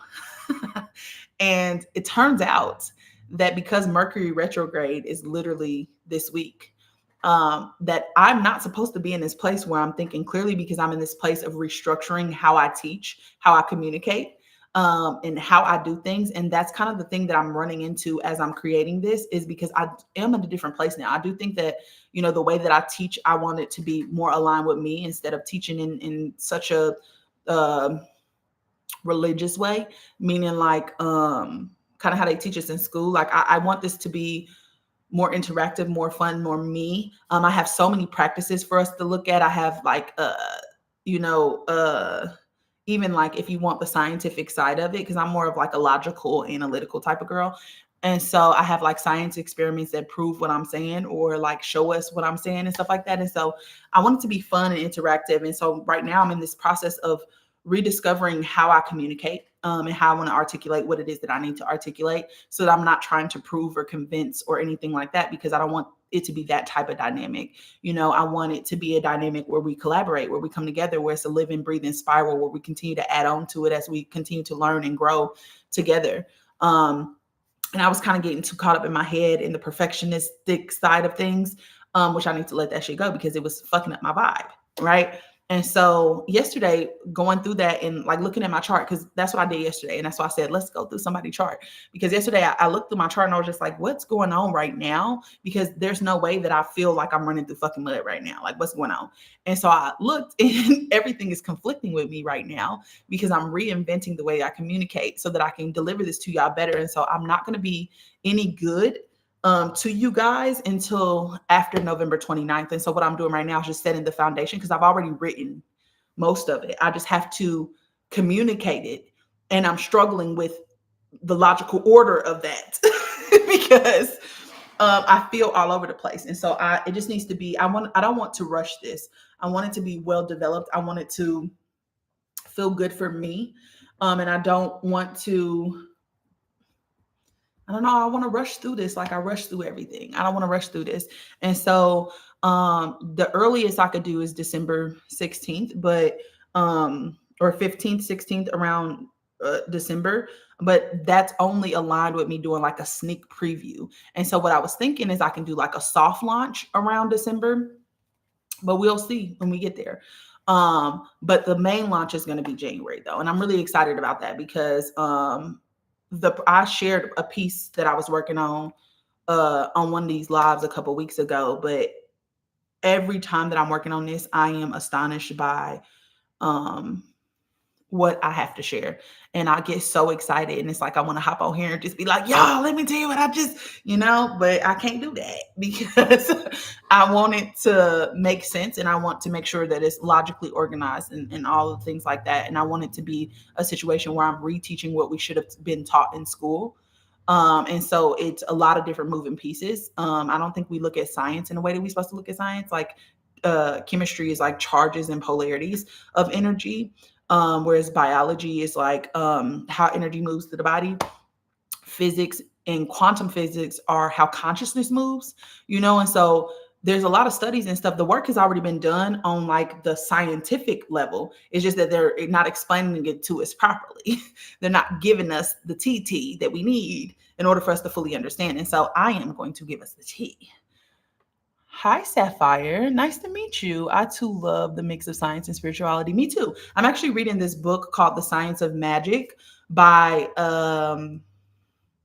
what's that nigga name? It's something Radon or Radon, Radin is the last name. He's a scientist who's been studying magic for over 45 years, and he put it in this book. And he's actually been able to prove scientifically that magic really exists. But really what magic is Earth's life force energy. And we can manipulate Earth's life force energy like we can manipulate our own life force energy. And so that's why a lot of times people who work in quote unquote magic are people who use herbs and use Earth's fucking shit because, they throw stuff down the river if they're trying to get something away from them, and they use Earth because it's intrinsically connected to Earth's energy. It's Earth's Kundalini energy that we are shaping, and he does like a scientific explanation of magic. And so I'm reading that book right now just because I'm just like, I think we need to bridge the two. I don't think that one is wrong and one is right. I think that they intrinsically work together and that technology and technology or information and intuition are supposed to work in conjunction. And so there is this, as I was like studying for school, oh, thank you, boo. It looks a hot motherfucking mess right now, but I appreciate you. But as I was studying, I realized there's this group of beings, right, that help us. I think they're from Sirius B, but they're like a council, and they help us to learn how to use technology properly in alignment with us, right? And I thought that was really interesting, and that's something that I've been kind of working with this information because I sit with my oversoul. My oversoul will give me a message or give me something, and I'll use like technology or something or research or something to sometimes chat GPT to clarify or to make it make sense. And so I want to teach people how to do that, how to work in tandem with stuff and how that truth just deepens as you go up. But it doesn't mean that any truth is wrong. It's just, it's a half truth.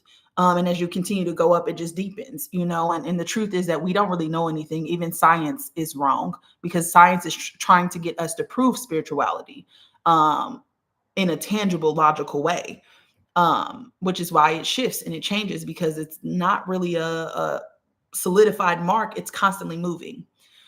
Is he the one that studied a lot of UFO sightings? Let me give you his name. Hold on. It's called The Science of Magic. I think it's Magic with a K too. And his name is, okay. His name is Dean Radin. I'm not really sure, but I know that he did study like 45 years worth of like science and magic at a time where it wasn't really accepted. He's done a lot of he's done a lot of like TED Talks and speaking at Harvard and shit like that. So there's also like him on YouTube talking about like the neuroscience of magic and stuff like that. He also has like an Institute of Noetic Science is what he calls it. But he has like an institute for this as well. And he says that it's the luminous exploration of consciousness, showing that what the mystics intuited, science is now beginning to measure, right? And so basically what we intuitively receive, science is now being able to prove that, right? And so that's what he's doing through this book, which is really interesting. It's only like 304 pages. And I just started it. So I'll report back to y'all once I figure that out. But I gotta go, y'all, because I got a client in like 20 minutes. So I love y'all deep. This will be on YouTube. I just wanted to hop on here and just do a little bit of, can you do your shadow work while opening your gifts at the same time?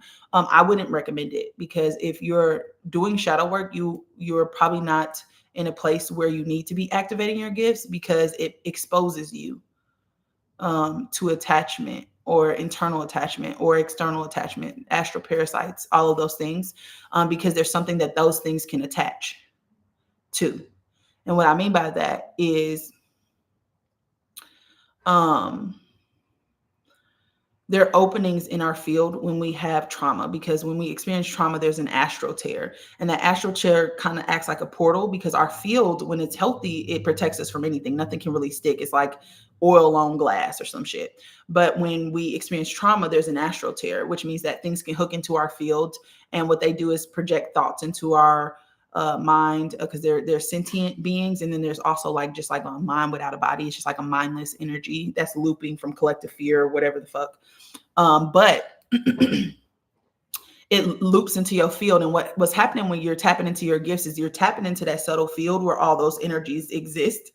You're tapping into that liminal space. And so when you're tapping into that liminal space, you're still sending out soul energy. And it's like turning on the light in the middle of the darkness, and gnats and shit start coming, right? Which is these astral parasites and these other beings. And so what can happen is that you can get an attachment, and then it keeps pushing fear energy at you. Sometimes it can close off your ability to see and dream and just project energy into your head, because it's trying to siphon off your energy. And so it's not safe. And so that's why I'm saying that. Even when I do spiritual mentorship, I will not take somebody into spiritual development until I think that they are ready. Okay. Because that can be quite scary. I was a person who did it the wrong way. And baby, I'm just trying to protect people from having to learn it, bump their motherfucking head, because I'm a hard-headed ass mother, you know? And I bumped my head over and over again. You know, I was getting attacked for 2.5 years. Now I know every single attack on that other side, because I've experienced it, but I don't want other people to have to experience it. Okay. And so if you want to work on your gifts, do it in subtle ways. And what I mean by that is like, get you a deck of cards, right? Get you a deck of cards that's like a regular spades deck. And I want you to every single day sit for like 20 minutes. And what I want you to do is this is clear cognizance work, right? Clear knowing. I want you to ask your body for a signal for yes and a signal for no. What does yes feel like to me? Wait until you get an answer. What does no feel like to me? Wait until you get an answer. Okay. And then what you're going to do is, red cards are going to be yes, black cards are going to be no, or whichever way you want to do it. Okay. And what you want to do is set that deck down, and then you're going to ask spirit to either show you a yes or a no. Okay. If it shows you a yes, the card that's on the top of that deck is red. If it shows you a no, the card is black. And then you want to keep pulling the deck all the way till you get to the bottom, and then stack the cards that you get right on the side. The first couple times it's going to be frustrating, because you're not going to know what's your voice and what's intuition. Right? And then if you do this every day, though, it increases your ability to use your intuition, right? To be able to have this clear knowing, and also builds a relationship with your body, right? You also can go into a room and look around and notice everything. Everything you can possibly notice it. And then turn off your lights. Close your eyes and try to visualize it in your head. Okay, that's clairvoyance. That'll help you with clairvoyance. What else can you do? You could also have, like, if you live with somebody, have them put something in a box, you know, and then give you the box. Again, this is claircognizance. And so you are trying, or it could be clairaudience, because anytime you can get clairaudience, if you are clairaudient, but put it in a box and try to see if you can intuitively feel what's in that box. Okay. Those are little ways that you can still develop your gifts without trying to read or channel something. Um, so yeah. Okay, great. This will be on YouTube. I love y'all. I will talk to y'all soon. Probably be next week. Might be, yeah, it's what is it today? Thursday? Baby. Anyways, it'll probably be next week. Okay. Okay, good, good. I love to hear that. Um, oh good. Yay. I love that. This will be on YouTube if you didn't catch the whole thing. If you want to pull out your chart and at least you'll get the houses up until 7.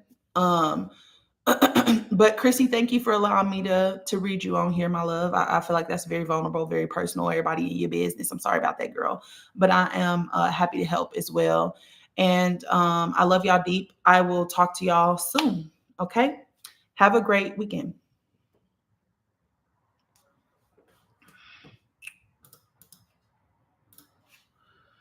Okay.